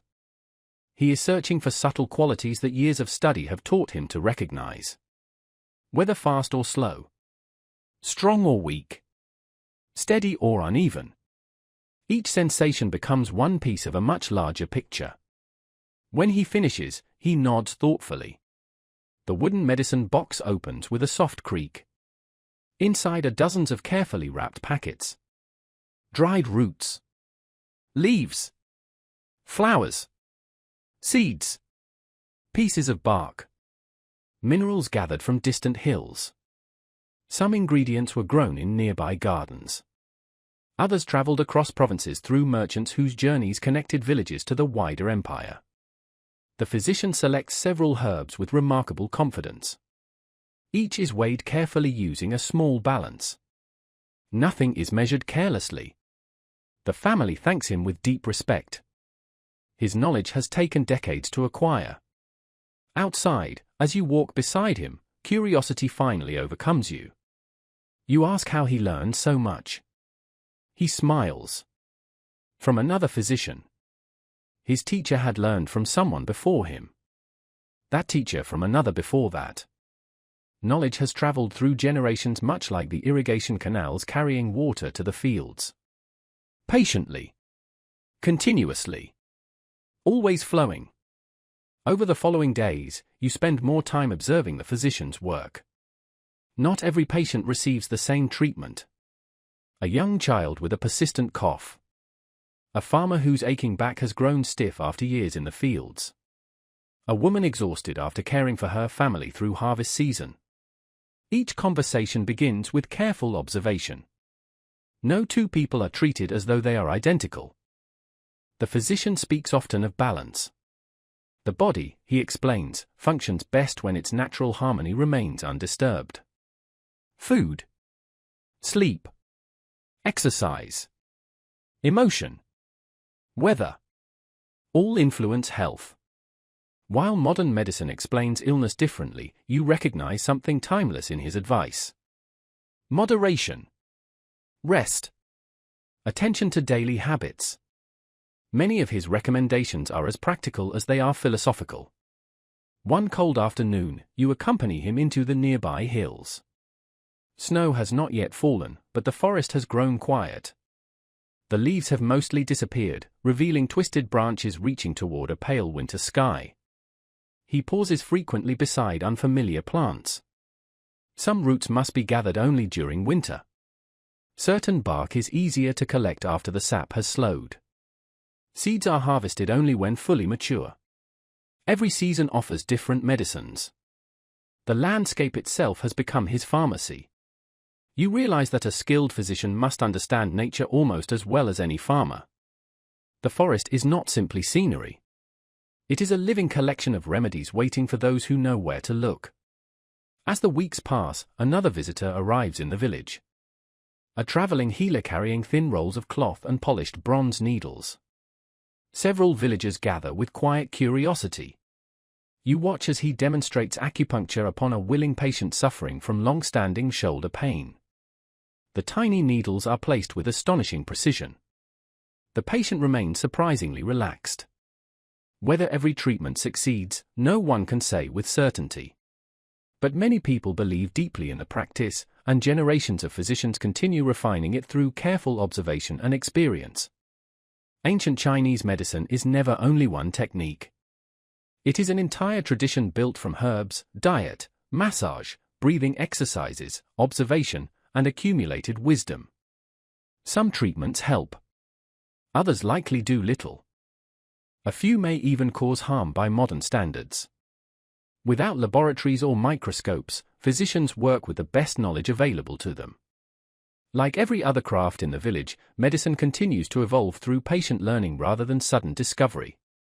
One evening, your grandfather develops a persistent fever. The household grows quieter.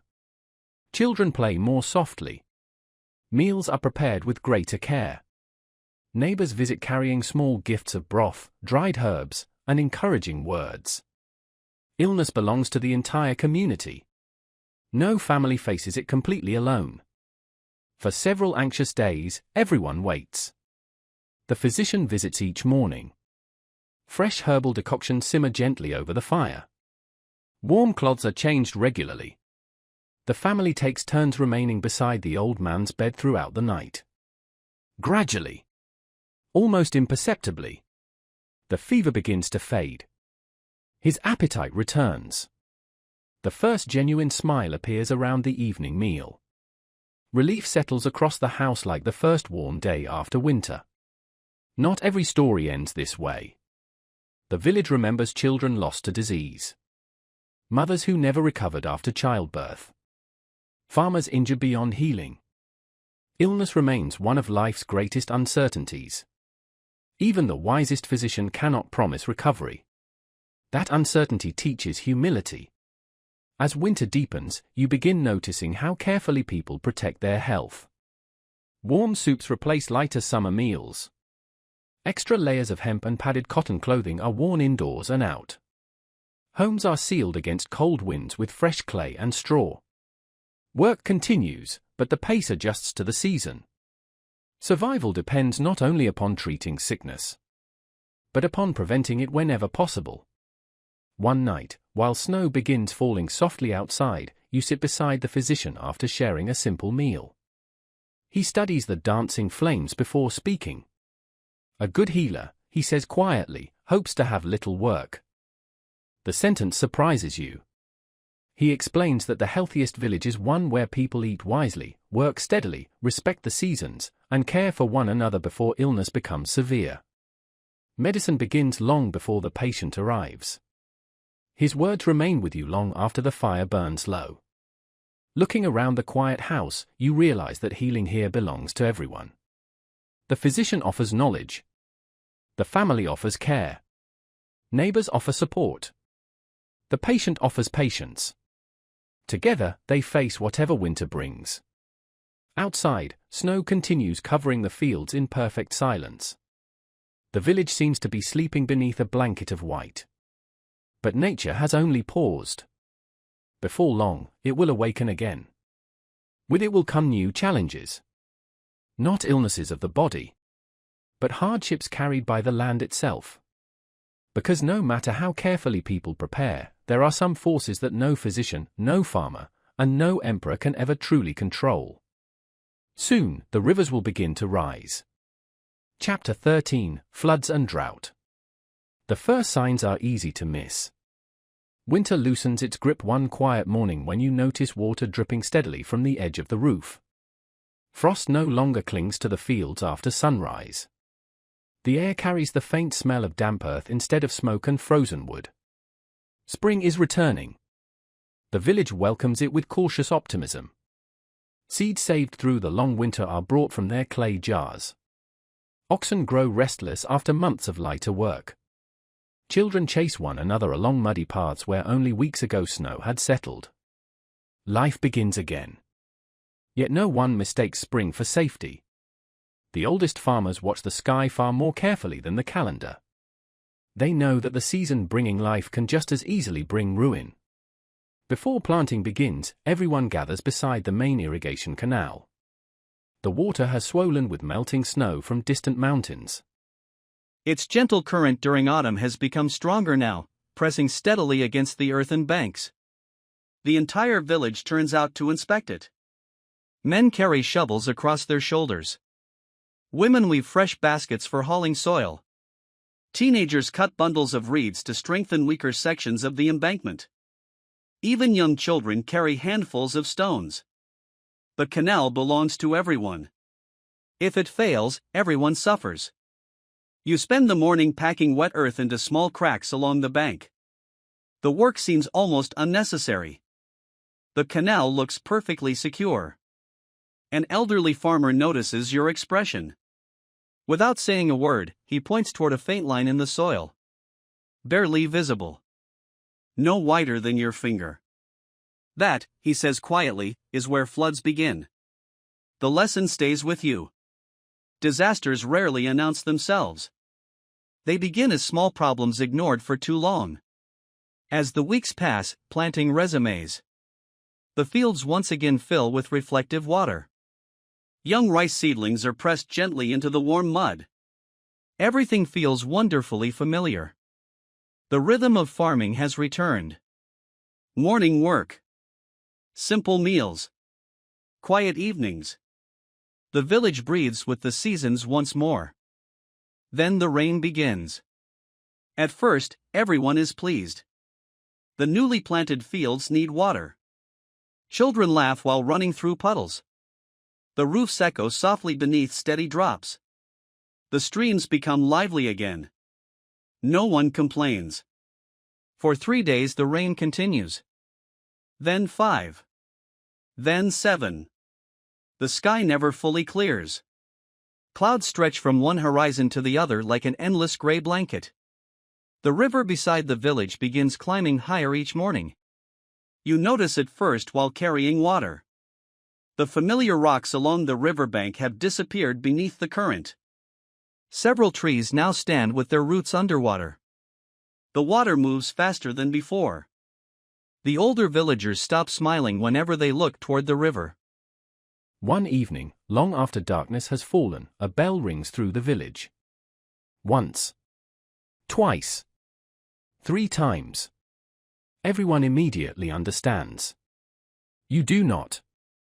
Doors open across the settlement. Lanterns appear. People hurry toward the river carrying shovels, baskets, ropes, and wooden poles. No one waits for instructions. You follow them. The sight waiting there steals your breath. The river has become enormous. Brown water rushes past with frightening speed, carrying entire tree trunks within its current. The embankment protecting the fields trembles beneath the pressure. Water seeps through tiny cracks that did not exist yesterday. Every minute matters. Without hesitation, villagers begin strengthening the bank. Baskets of soil are emptied into weak sections. Bundles of reeds are packed tightly against the flowing water. Wooden stakes are driven deep into the earth with heavy mallets. Children form long lines, passing stones from one pair of hands to the next. Even the oldest villagers work until exhaustion forces them to stop. Hour after hour, the struggle continues. No one speaks more than necessary. The river provides enough noise for everyone. At last, shortly before dawn, the rain weakens. The water stops rising. For now. People sit silently upon the muddy bank, too tired to celebrate. Their clothes are soaked. Their hands bleed from rough rope and splintered wood. Yet the fields remain protected. Barely. Returning home, you understand why villages place such importance on cooperation. No family could have resisted the flood alone. Only together did they stand a chance. The following weeks bring clear skies. Too many clear skies. The earth slowly begins drying. At first, the sunshine feels comforting after endless rain. Then the irrigation channels shrink. Small ponds disappear. Cracks spread across higher fields where millet has been planted. By midsummer, dust rises from roads that were once thick with mud. Children who had recently splashed through puddles now carry water farther each day. The same villagers who prayed for sunshine now glance nervously toward empty skies. Nature offers no guarantees. One year brings too much water. The next, not enough. Sometimes both within the same season. The village adapts as best it can. Water is used more carefully. Irrigation schedules become stricter. Families work together to deepen wells and repair smaller canals leading toward thirsty fields. Every drop matters. One afternoon, you help dig a new channel connecting the river to several distant paddies. The work is exhausting. The sun beats down relentlessly. Sweat darkens every robe. Yet no one stops. Water means life. Several days later, dark clouds finally appear once again. Children cheer. Adults remain cautious. Rain has become something neither welcomed nor feared completely. Only respected. A gentle shower falls through the evening. Not enough to flood. Enough to nourish. The entire village seems to breathe more easily. Standing beside the fields, you watch countless tiny ripples spread across the surface of the paddies. The sound is almost musical. Quiet. Steady. Peaceful. You realize how completely every life here depends upon forces beyond human control. The farmer may work diligently. The family may prepare wisely. The officials may keep careful records. The physician may preserve good health. Yet none of them commands the clouds. None orders the rivers. None persuades the wind. Nature remains the empire's greatest ruler. As summer slowly begins giving way to another harvest season, the fields once again glow green beneath the returning sun. This year, the village has been fortunate. The flood stopped in time. The drought ended before lasting damage was done. Everyone knows another year may not be so kind. That knowledge creates humility. Not despair. Simply respect. As evening settles quietly across the valley, frogs begin singing from the irrigation ditches once more. The river flows calmly beside the fields as though nothing had happened. You almost smile at the thought. Nature rarely remembers yesterday. People must. Tomorrow, another season will arrive. With it will come biting winds, long nights, and the quiet endurance required to survive another winter. Chapter 14: Winter arrives. The first snow falls before dawn. You do not see it. You hear it. Or rather, you notice what is missing. The usual sounds of the village, the clucking of chickens, the creak of cart wheels, the rustling of leaves, have been softened beneath a blanket of fresh snow. Even the wind seems quieter. When you slide open the wooden door, the world has changed. The fields that shimmered green only weeks ago now stretch before you in shades of white and pale grey. The narrow footpaths between homes have almost disappeared. Thin columns of smoke rise straight into the still morning air, undisturbed by even the gentlest breeze.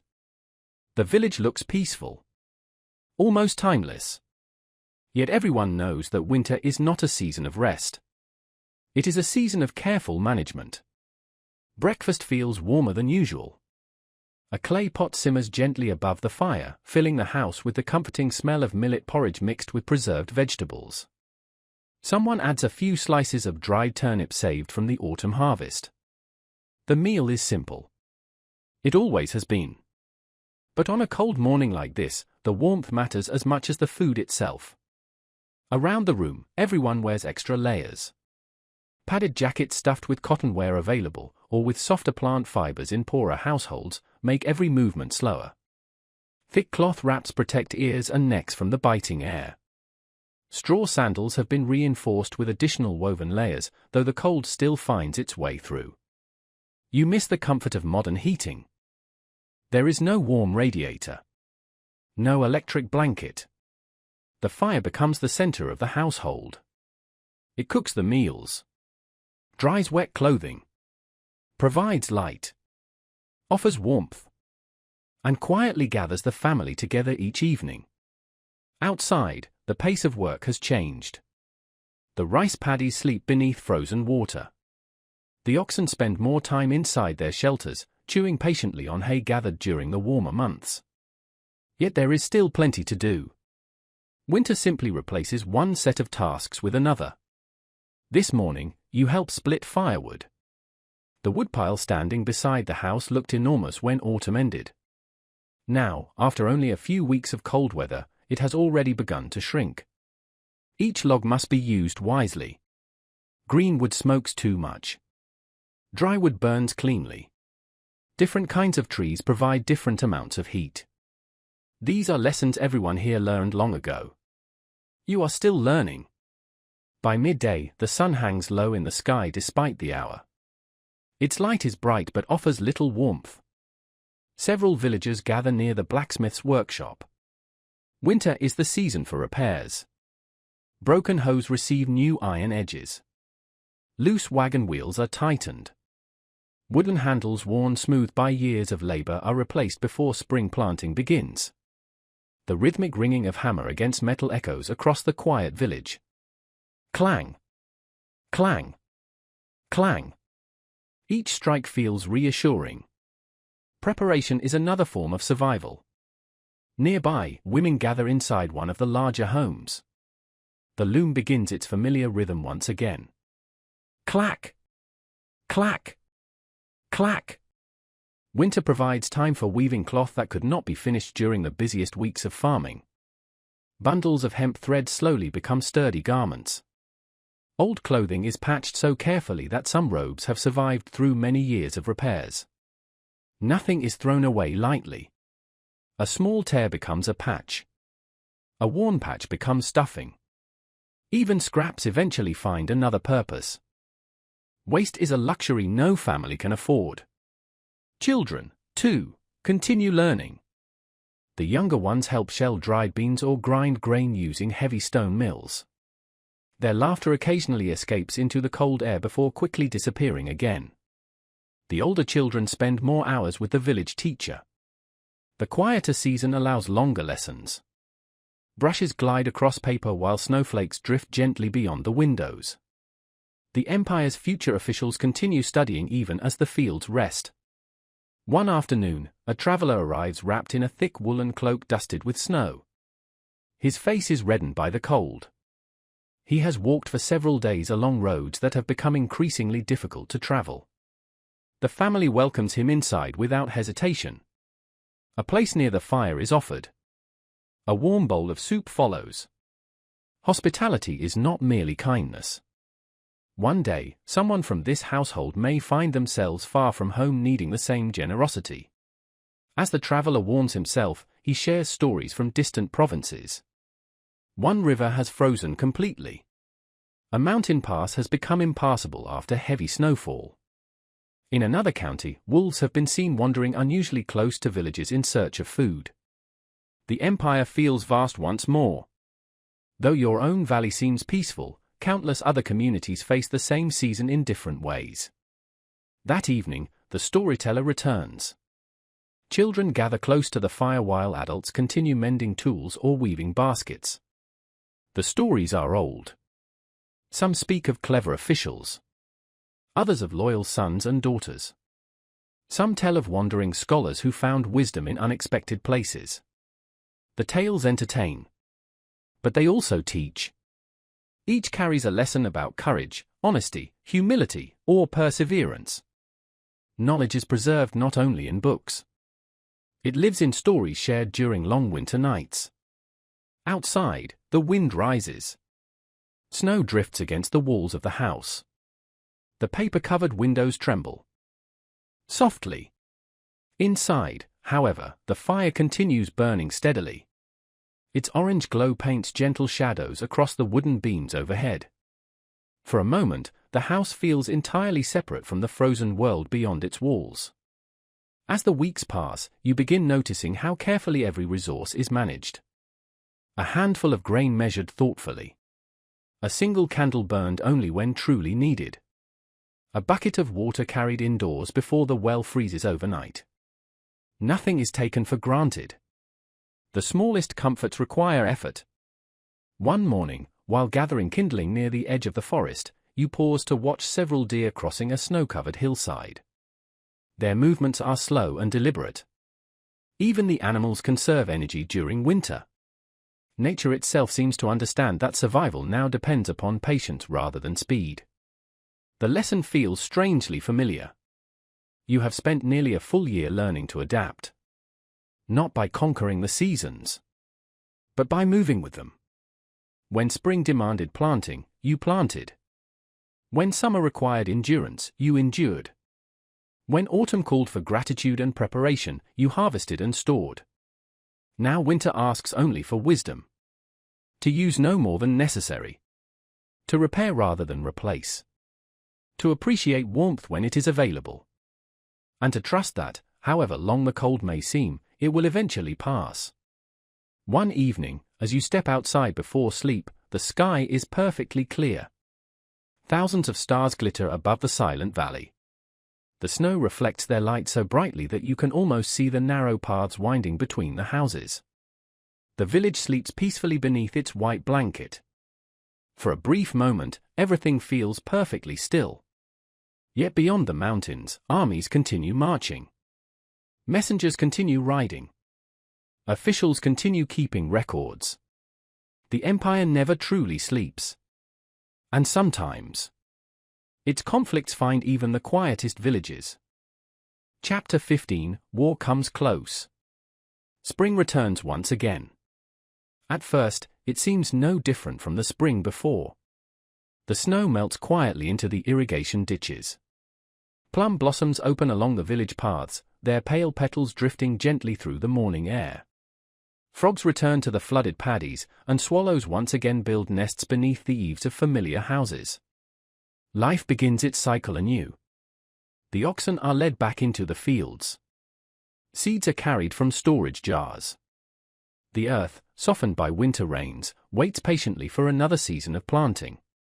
You fall back into the rhythm almost without thinking. Rise before dawn. Work until the sun stands high. Pause for a modest meal. Return to the fields until evening. Sleep beside the fire. The village feels unchanged. Yet one morning, something interrupts the familiar pattern. It begins with dust. Far beyond the eastern hills, a pale cloud hangs above the road. Not a storm. The sky is perfectly clear.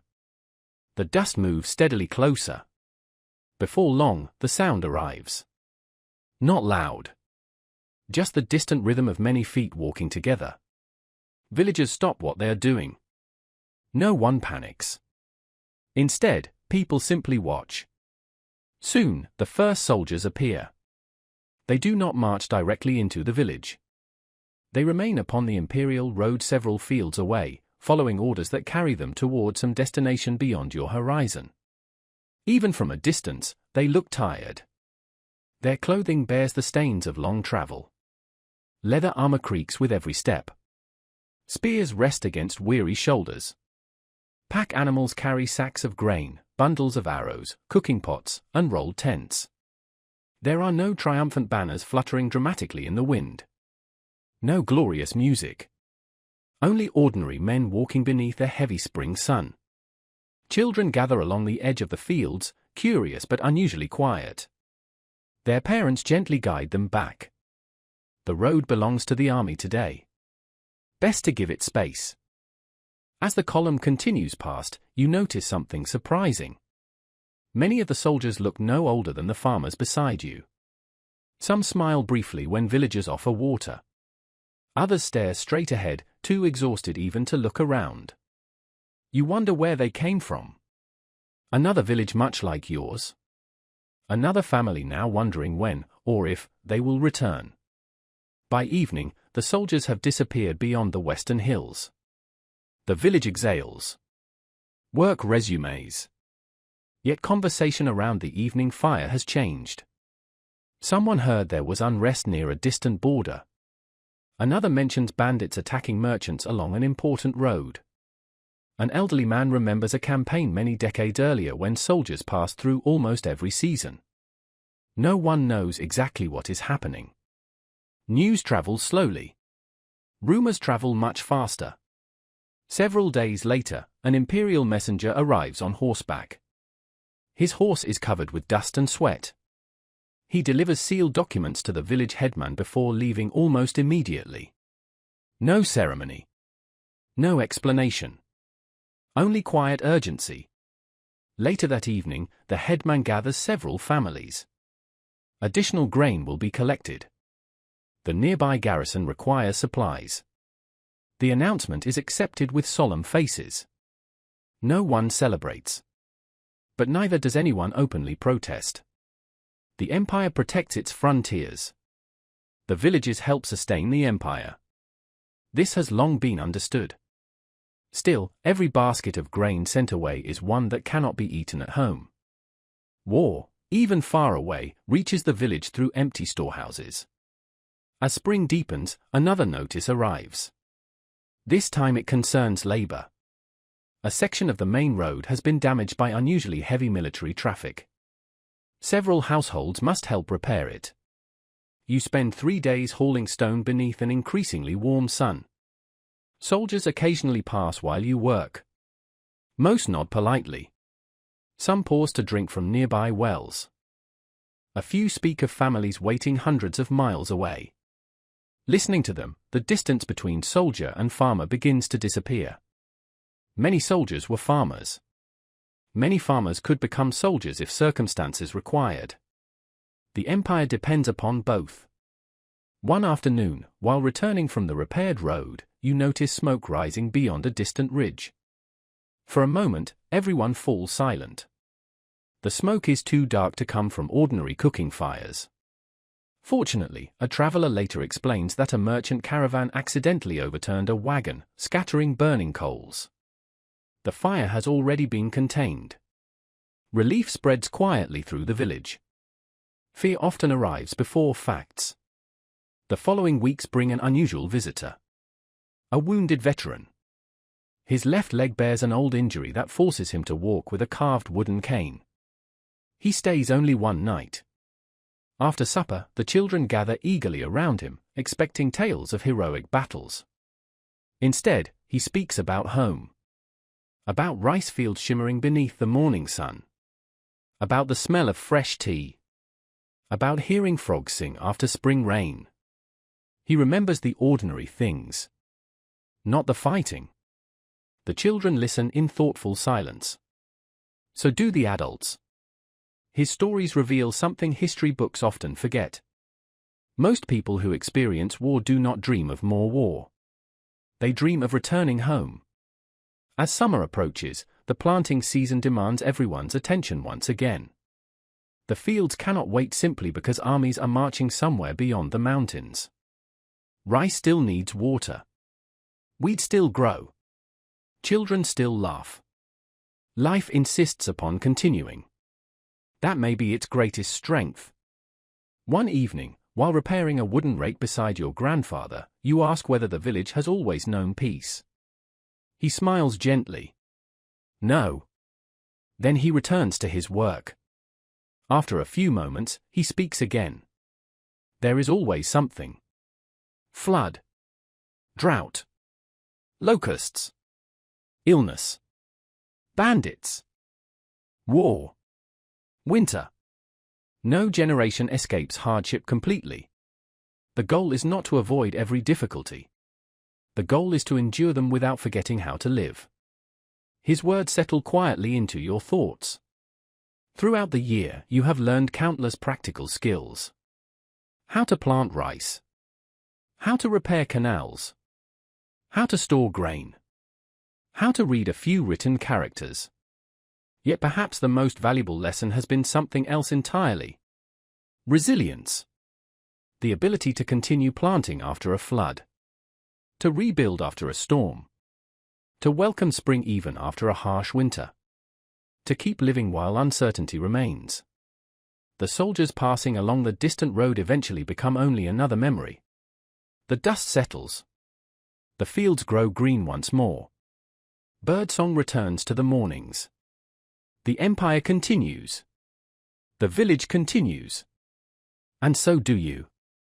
Standing at the edge of the paddies one quiet evening, you realize that history often tells the stories of great battles. But most people who lived through those times never stood on a battlefield. They stood exactly where you are now. In fields. In workshops. In kitchens. Quietly ensuring that life continued despite everything happening beyond the horizon. The first fireflies of early summer begin glowing above the irrigation ditches. Their tiny lights drift through the gathering darkness like floating stars. You watch them until the last light disappears. Soon, another challenge will arrive. Not from nature. Not from distant armies. But from time itself. Because if you remain in this village long enough, you will grow old. Chapter 16, Growing Old. The years pass so gradually that you hardly notice them. At first, it is only small things. The saplings planted beside the village road now cast enough shade for travelers to rest beneath them. The young boy who once struggled to carry a bucket from the well now shoulders full baskets of grain without complaint.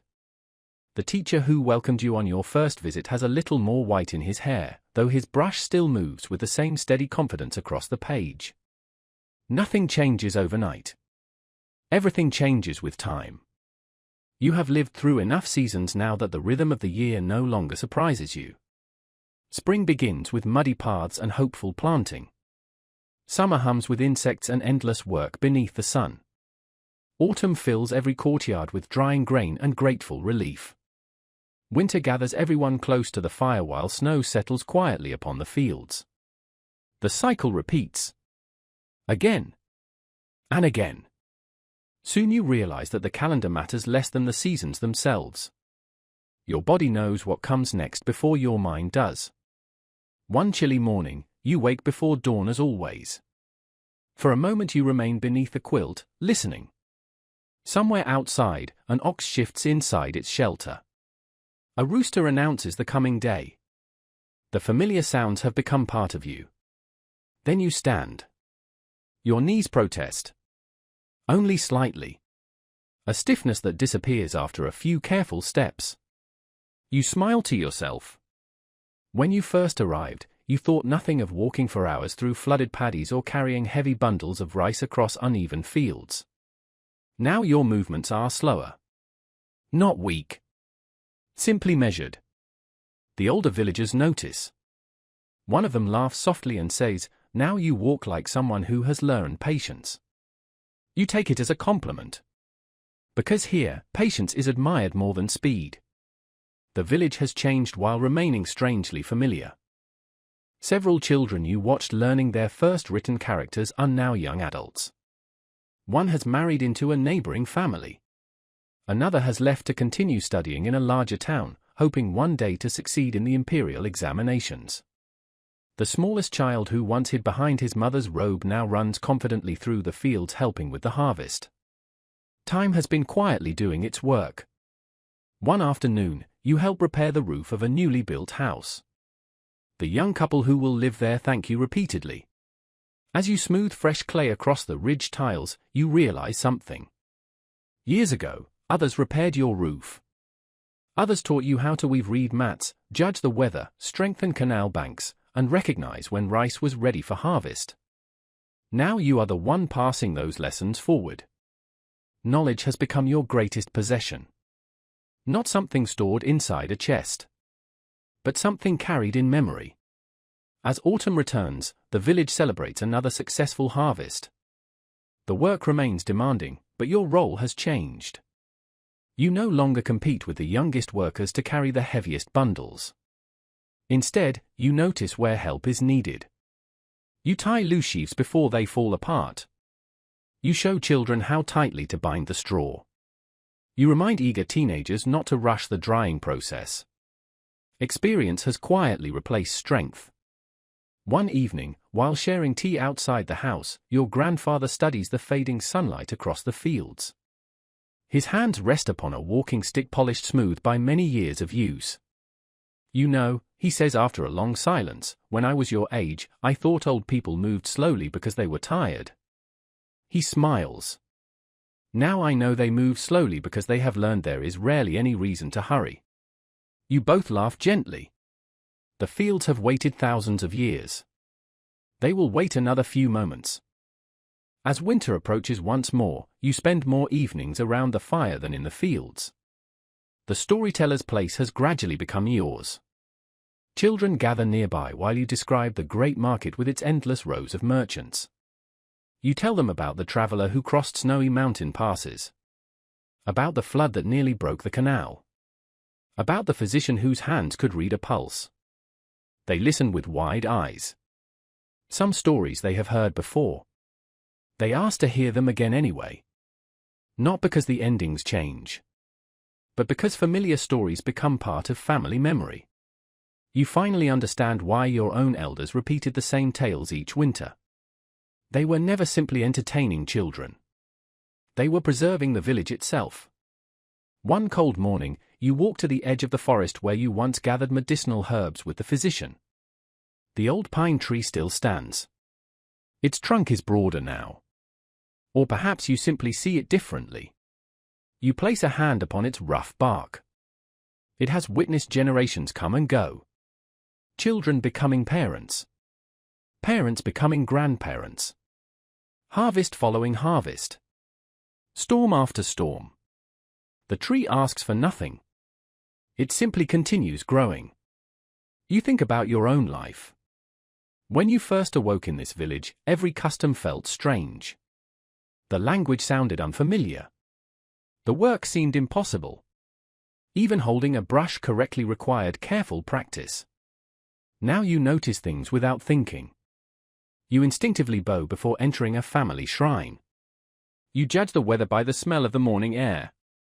You know which path remains dry after heavy rain and which stream freezes first each winter. You have changed. Not because you tried to become someone else, but because daily life quietly shaped you. Adaptation did not happen all at once. It happened one ordinary day at a time. As the years continue, some familiar faces disappear. The old teacher eventually lays down his brush for the final time. The village physician is succeeded by an apprentice who once carried his medicine box. The grandfather whose stories filled so many evenings is honored with incense and quiet remembrance at the family shrine. Life does not stop. It gently makes room for the next generation. The children who once bowed before their elders now receive bows from children of their own. Watching this, you begin to understand why ancient China placed such importance on remembering ancestors. No one truly stands alone. Every generation inherits the work of those before it and leaves something for those who follow. That understanding softens the fear of growing old. Age is not merely decline. It is also continuity. One evening, after the first stars appear, you sit outside your home listening to frogs singing in the distant paddies. The same sound greeted you during your first spring. You smile. The frogs have not changed. The seasons have not changed. The mountains surrounding the valley have certainly not changed. The person listening to them has. You arrived believing survival meant staying alive. Now you understand something deeper. To survive here is to become part of a rhythm much older than yourself. A rhythm of work, family, memory, respect, and seasons that never stop turning. As another year quietly draws to its close, your thoughts begin wandering beyond the village. You have spent so long among farmers, teachers, physicians, and craftsmen that it is easy to forget something extraordinary. Millions of people, living lives much like yours, together sustain one of the greatest civilizations the world has ever known. Tomorrow, your journey will leave the quiet fields behind and travel toward the great cities of the empire, where crowded streets, towering walls, bustling markets, and countless lives reveal the astonishing scale of the world you have come to call home. Chapter 17: The Cities of the Empire. Until now, your world has been measured in fields. In the distance between your home and the well. In the familiar road leading to the market town. In the canal that carries water to the rice paddies each spring. The empire has always felt enormous in theory. Now, for the first time, you are about to see it with your own eyes. The journey begins before sunrise. A merchant you have come to know over the years invites you to accompany his caravan to one of the empire's great cities. Your household gathers outside the gate to wish you a safe journey. Your grandmother presses a small bundle of dried cakes into your hands. Your grandfather reminds you to listen more than you speak. The advice feels familiar. It has served you well before. The road is busier than any you have ever traveled. Farmers lead heavily loaded ox carts toward nearby towns. Merchants guide mules carrying tea, ceramics, lacquerware, paper, and bolts of silk wrapped carefully against dust and rain. Government couriers ride at a steady pace, changing horses at official stations so messages can continue across astonishing distances without delay. You pass bridges built of carefully fitted stone. Watchtowers overlooking important crossings. Small inns where travelers share warm meals before continuing on their way. Every mile reminds you that the empire is connected by far more than shared customs. It is connected by roads, by rivers, by canals, by the steady movement of people whose lives depend upon reaching their destinations. After several days, the countryside begins to change. The villages grow larger, the roads wider. Traffic becomes slower as countless carts, animals, and pedestrians merge together. Then, late one afternoon, you see it. At first, only the rooftops appear above the horizon. Soon after, the city walls rise into view. They seem almost impossible. Massive walls of packed earth and brick stretch farther than your eyes can comfortably follow. Guard towers stand at regular intervals, their tiled roofs rising proudly above the battlements. Colorful banners ripple gently in the afternoon breeze. The city does not merely protect itself. It announces its importance. As you draw nearer, the great gate comes alive with activity. Officials inspect incoming carts. porters hurry beneath impossible loads balanced across shoulder poles. Travelers wait patiently for their turn to enter. A line of soldiers stands watch, neither welcoming nor threatening, simply performing duties repeated every day. You join the slow procession. Crossing beneath the towering gate, you instinctively look upward. Heavy wooden doors reinforced with iron bands could be closed in moments if danger approached. Beyond them lies another world. The noise reaches you first. Not the gentle sounds of frogs or birdsong that filled your village. This is the sound of thousands of lives unfolding together. Merchants calling to customers. Blacksmiths striking glowing iron. Children laughing in narrow alleyways. Dogs barking. Donkeys braying. Temple bells ringing somewhere beyond the crowded streets. The city never truly falls silent. The streets themselves seem astonishingly wide. Stone drains carry rainwater away from the busiest roads. Shops stand shoulder to shoulder beneath brightly painted signs covered in elegant characters. Upper floors lean slightly above the street, casting welcome shade upon those walking below. The smell changes with every few steps. Fresh bread. Steamed dumplings. Sesame oil. Incense. Leather. Wet timber. Hot iron. Tea leaves drying in the sun. Occasionally less pleasant scents drift from crowded alleyways or livestock pens, reminding you that great cities face challenges villages rarely know. So many people living together create problems as well as opportunities. Your merchant companion leads you through neighborhoods devoted to different crafts. One street belongs almost entirely to potters. Rows of kilns send columns of smoke into the sky while artisans carefully shape bowls, jars, and elegant porcelain vessels whose smooth surfaces seem almost too perfect to have been made by human hands. Nearby, the rhythmic tapping of looms fills another district where weavers produce cloth more quickly than any village household ever could. Further on, paper makers stir great vats of pulp while scribes patiently copy official documents with remarkable precision. Specialization flourishes here. In your village, one person might know several trades. In the city, an artisan may spend an entire lifetime mastering only one. As the afternoon continues, you reach the central marketplace. Compared with your village market, this place feels almost unimaginable. Hundreds upon hundreds of stalls stretch in every direction. Goods arrive from mountains, deserts, forests, distant coastlines, and lands beyond the empire's borders. Silk catches the sunlight like flowing water. Tea from mist-covered hills fills the air with its delicate fragrance. Bundles of cinnamon, ginger, pepper, and other spices perfume entire streets. Jewelry crafted from jade glows with quiet elegance. Books copied by skilled hands wait beside brushes, inkstones, and stacks of fresh paper.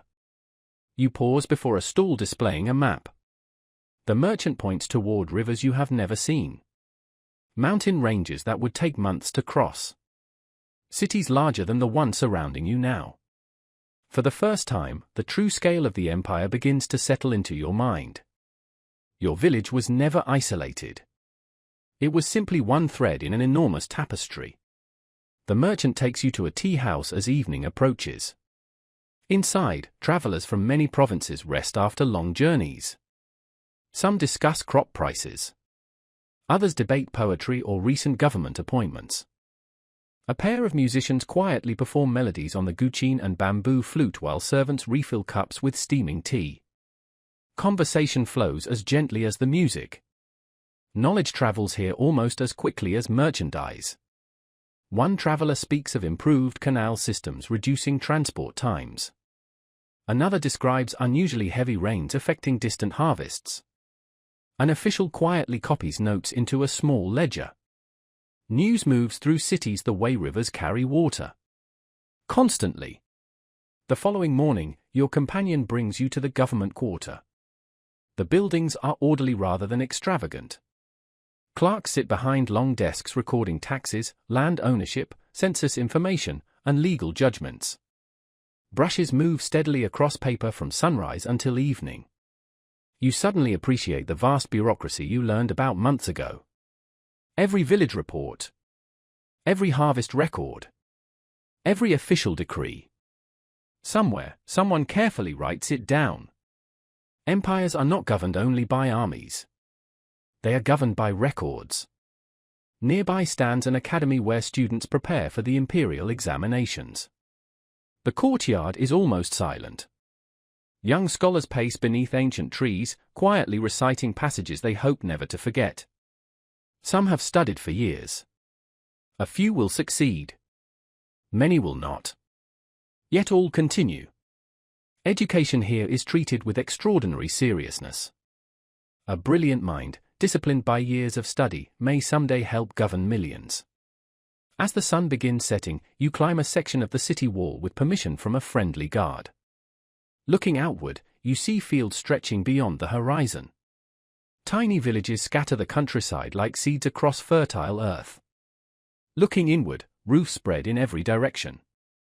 Smoke rises from thousands of chimneys. Lanterns begin glowing one by one as evening approaches. From this height, something becomes wonderfully clear. The city cannot survive without the countryside. Every bowl of rice. Every cart of vegetables. Every bundle of firewood. Every length of hemp cloth. Someone in a village produced it. At the same time, the villages depend upon the city. Iron tools. Books. Salt. Officials. Markets. Medicine. Ideas. Each strengthens the other. Neither could flourish alone. As darkness settles, countless lanterns illuminate the streets below like stars fallen gently to earth. The city is magnificent. Busy. Prosperous. Alive. Yet after several days, you notice something unexpected. You miss the quiet. You miss hearing frogs at dusk instead of crowded streets. You miss recognizing every face you pass. You miss the smell of freshly turned soil after spring rain. The city inspires admiration. The village still feels like home. As your caravan begins the journey back across the countryside, you carry more than purchased goods. You carry a new understanding. Ancient China is not simply a collection of villages ruled by distant emperors. It is an intricate web of farms, rivers, markets, roads, schools, temples, workshops, and cities, each depending upon the others in ways both visible and unseen. And that raises one final question. How did such an immense civilization endure for so many centuries, through floods, droughts, wars, and countless generations? Tomorrow, as your remarkable year draws toward its end, you will finally begin to understand why. Chapter 18: Why the Empire Lasted. The journey home feels different. Not because the road has changed, but because you have. The same paths wind through the same fields, but now every village you pass feels connected to something far larger than itself. The carts carrying grain no longer look like simple trade. The officials traveling between towns no longer feel distant. Even the canals feel less like local structures and more like parts of an invisible system stretching across the land. The empire no longer feels like an idea. It feels like a living network. As you return to your village, life resumes its familiar rhythm almost immediately. Oxen are led back into fields. Smoke rises from cooking fires. Children run along the edges of irrigation channels. Nothing appears to have changed during your absence. And yet, everything has. You now see the structure beneath the surface. The village does not survive alone. It is held together by layers of organization that stretch outward in every direction. The first layer is the land itself. Rice fields fed by canals. Canals fed by rivers. Rivers fed by mountains and rain. Without this natural system, nothing else would matter. The empire begins with water. The second layer is labor. Every field you have ever worked was shaped by countless hands before yours. Embankments reinforce season after season. Soil leveled and re-leveled. Seed selected from generations of harvests. Even the tools in your home are part of this continuity, repaired, replaced, and passed along through families. Nothing here exists in isolation. Everything is inherited effort. The third layer is communication. Merchants who travel between regions. Officials who carry records from village to county to province. Couriers who ride long distances so that decisions made in distant cities can affect irrigation schedules, taxes, and harvest expectations in places like yours. Even rumors play a role. Information, whether accurate or not, binds people together in awareness of the wider world. The fourth layer is order. Not only laws written on bamboo slips or paper scrolls, but shared expectations. People return borrowed tools. Families respect boundaries. Officials follow procedures. Villages resolve disputes before they escalate. This order is not perfect. But it is persistent. And persistence matters more than perfection. The fifth layer is belief. The quiet customs you learned over the year. Respect for ancestors.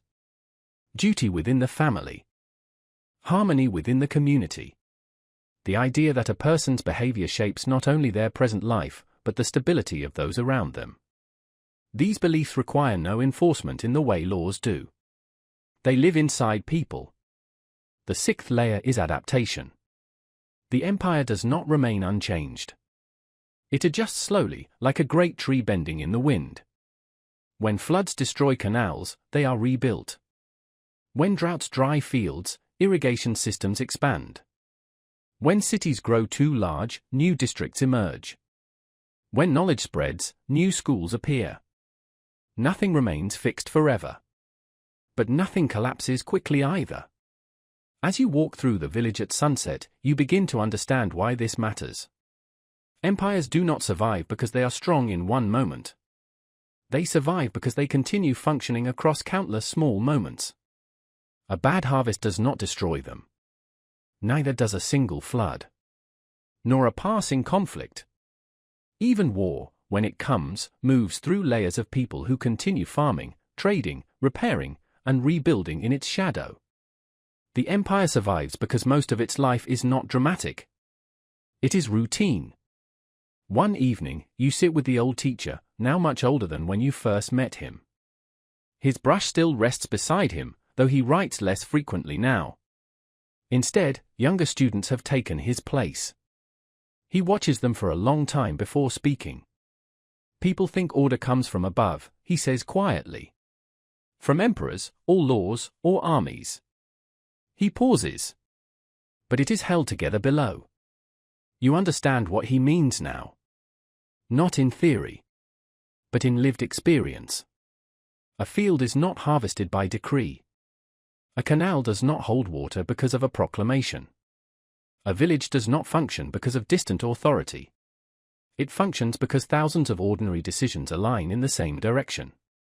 The teacher leans back slightly, looking toward the fading light. When those small decisions weaken, he continues, no empire survives. The wind moves gently through the courtyard. Somewhere in the distance, a bell rings from a small temple. Life continues as it always has. As night falls, you think back over everything you have seen. The village before dawn. The markets overflowing with goods. The temple incense drifting into the sky. The physician reading a pulse in silence. The floodwaters pressing against fragile earth. The soldiers marching along distant roads. The city walls rising like mountains. None of it existed alone. Everything was connected. And now you see the truth clearly. The empire did not endure because it was unbreakable. It endured because it was constantly being rebuilt. By farmers. By teachers. By merchants. By officials. By families. By you. The final lesson arrives not as a revelation, but as a quiet understanding that settles slowly into place. You would not have survived a year here because no one survives alone here. Not truly. Survival is distributed across an entire civilization. Across seasons. Across generations. Across millions of small acts repeated without end. As you stand one last time at the edge of the fields, the stars begin appearing above the village. The same stars you saw on your first night here. They have not changed. But you have learned how to read the world beneath them. And now you understand why the empire lasted so long. Not because it was perfect, but because, every day, it was continued. Chapter 19. Would you actually adapt? The question no longer feels theoretical. It has followed you through floods and droughts, through crowded cities and silent temples, through winters that seemed endless and summers that demanded everything from the body. Would you actually survive here? You stand at the edge of the village as the morning mist lifts slowly from the fields. Nothing looks unfamiliar anymore. The paths are known. The sounds are understood. Even the rhythm of labor has become second nature. But survival was never only about familiarity. It was about becoming part of a system that expects something from you every single day. You think back to your first week. How exhausting simple tasks felt. How easy it was to misjudge distances. How unfamiliar the tools were in your hands. How much you depended on others without even realizing it. Now those same tasks require no thought. Your body moves before your mind instructs it. That change did not come suddenly. It came through repetition. And that is the first answer to the question. Adaptation here is not a moment. It is accumulation. You notice an elderly farmer walking slowly along the irrigation channel. He stops occasionally to check the water flow, adjusting small barriers with practiced hands. No one supervises him. No one reminds him. He simply knows what must be done. If he stopped, the system would not collapse immediately. But it would weaken. That is how survival works here. Not through heroic effort, but through continuous maintenance. You begin to understand something uncomfortable. A modern person arriving here would not fail because they lacked intelligence. They would fail because everything would require learning at once. Weather patterns, soil behavior, tool maintenance, social expectations, family obligations, trade practices, seasonal timing. Even silence has rules. Even rest has structure. Nothing is random. Everything is learned slowly over years. You recall the physician's words. Health begins before illness. You realize survival begins before difficulty. A person must already understand the world before the world becomes difficult. You watch a young child attempting to carry a water bucket across uneven ground. The first attempt spills half the contents. No one laughs. Another child quietly shows how to adjust the grip and balance the weight more effectively. There is no formal instruction. Only observation. Correction. Repetition. This is how knowledge survives here. Not in manuals. In people. Later that day, you sit beneath the shade of a tree with the village teacher. He is no longer actively teaching, but people still come to him for guidance. You ask him a question that has been forming for a long time. How does anyone truly learn to live here? He considers this for a moment. Then replies, by not trying to master everything at once. He gestures toward the fields. One season at a time. You understand what he means. No one arrives here knowing how to survive a year. They learn how to survive a day. Then another. Then another. Until one day, a year has passed. You think about the idea of failure. In your old world, failure often meant correction, retrying, adjusting quickly. Here, failure is more expensive. A poorly timed planting affects months of food. A neglected canal affects an entire harvest. A broken social agreement affects trust that took years to build. That weight changes behavior. It encourages caution. It encourages listening more than speaking. It encourages patience even when impatience feels easier. As evening approaches, you walk through the village one final time in thought. People greet you without ceremony. You are no longer an outsider in their eyes. You are simply part of the same rhythm now. A neighbor hands you a small bundle of grain from the latest harvest. No explanation. Just sharing. A gesture repeated countless times in countless seasons. You accept it without thinking. And realize that this, too, is part of adaptation. Receiving without hesitation. Giving without calculation. Belonging without constant awareness of belonging. The sky begins to darken. Smoke rises from familiar rooftops. The sound of distant tools being set aside marks the end of another working day. Everything continues as it always has. And that is precisely the point. You would not survive here as a visitor. But survival was never meant for visitors. It belongs to participants. People who remain long enough to become part of the system itself. As night settles over the village, you realize something quietly final. You did not conquer this world. You did not decode it like a puzzle. You were absorbed into it. Slowly. Carefully. Season by season. And now, the question changes shape. It is no longer, would you survive here? It becomes something softer. Something more honest. How long would it take you to become someone who could? The stars appear again above the fields. The same stars that watched every moment of your year. And in their silence, the answer is already written. Not in words, but in time. Chapter 20, Why You Wouldn't Survive, and That's Okay. The village feels different on your last morning. Not because it has changed, but because you now know it will continue without you. The same smoke rises from the same chimneys. The same paths lead through the same fields. The same routines unfold with quiet precision, as they have for generations before you arrived, and will for generations after you leave. Nothing is waiting to conclude. Everything is simply continuing. You walk slowly toward the edge of the fields. The soil beneath your feet is familiar now in a way it never was at the beginning.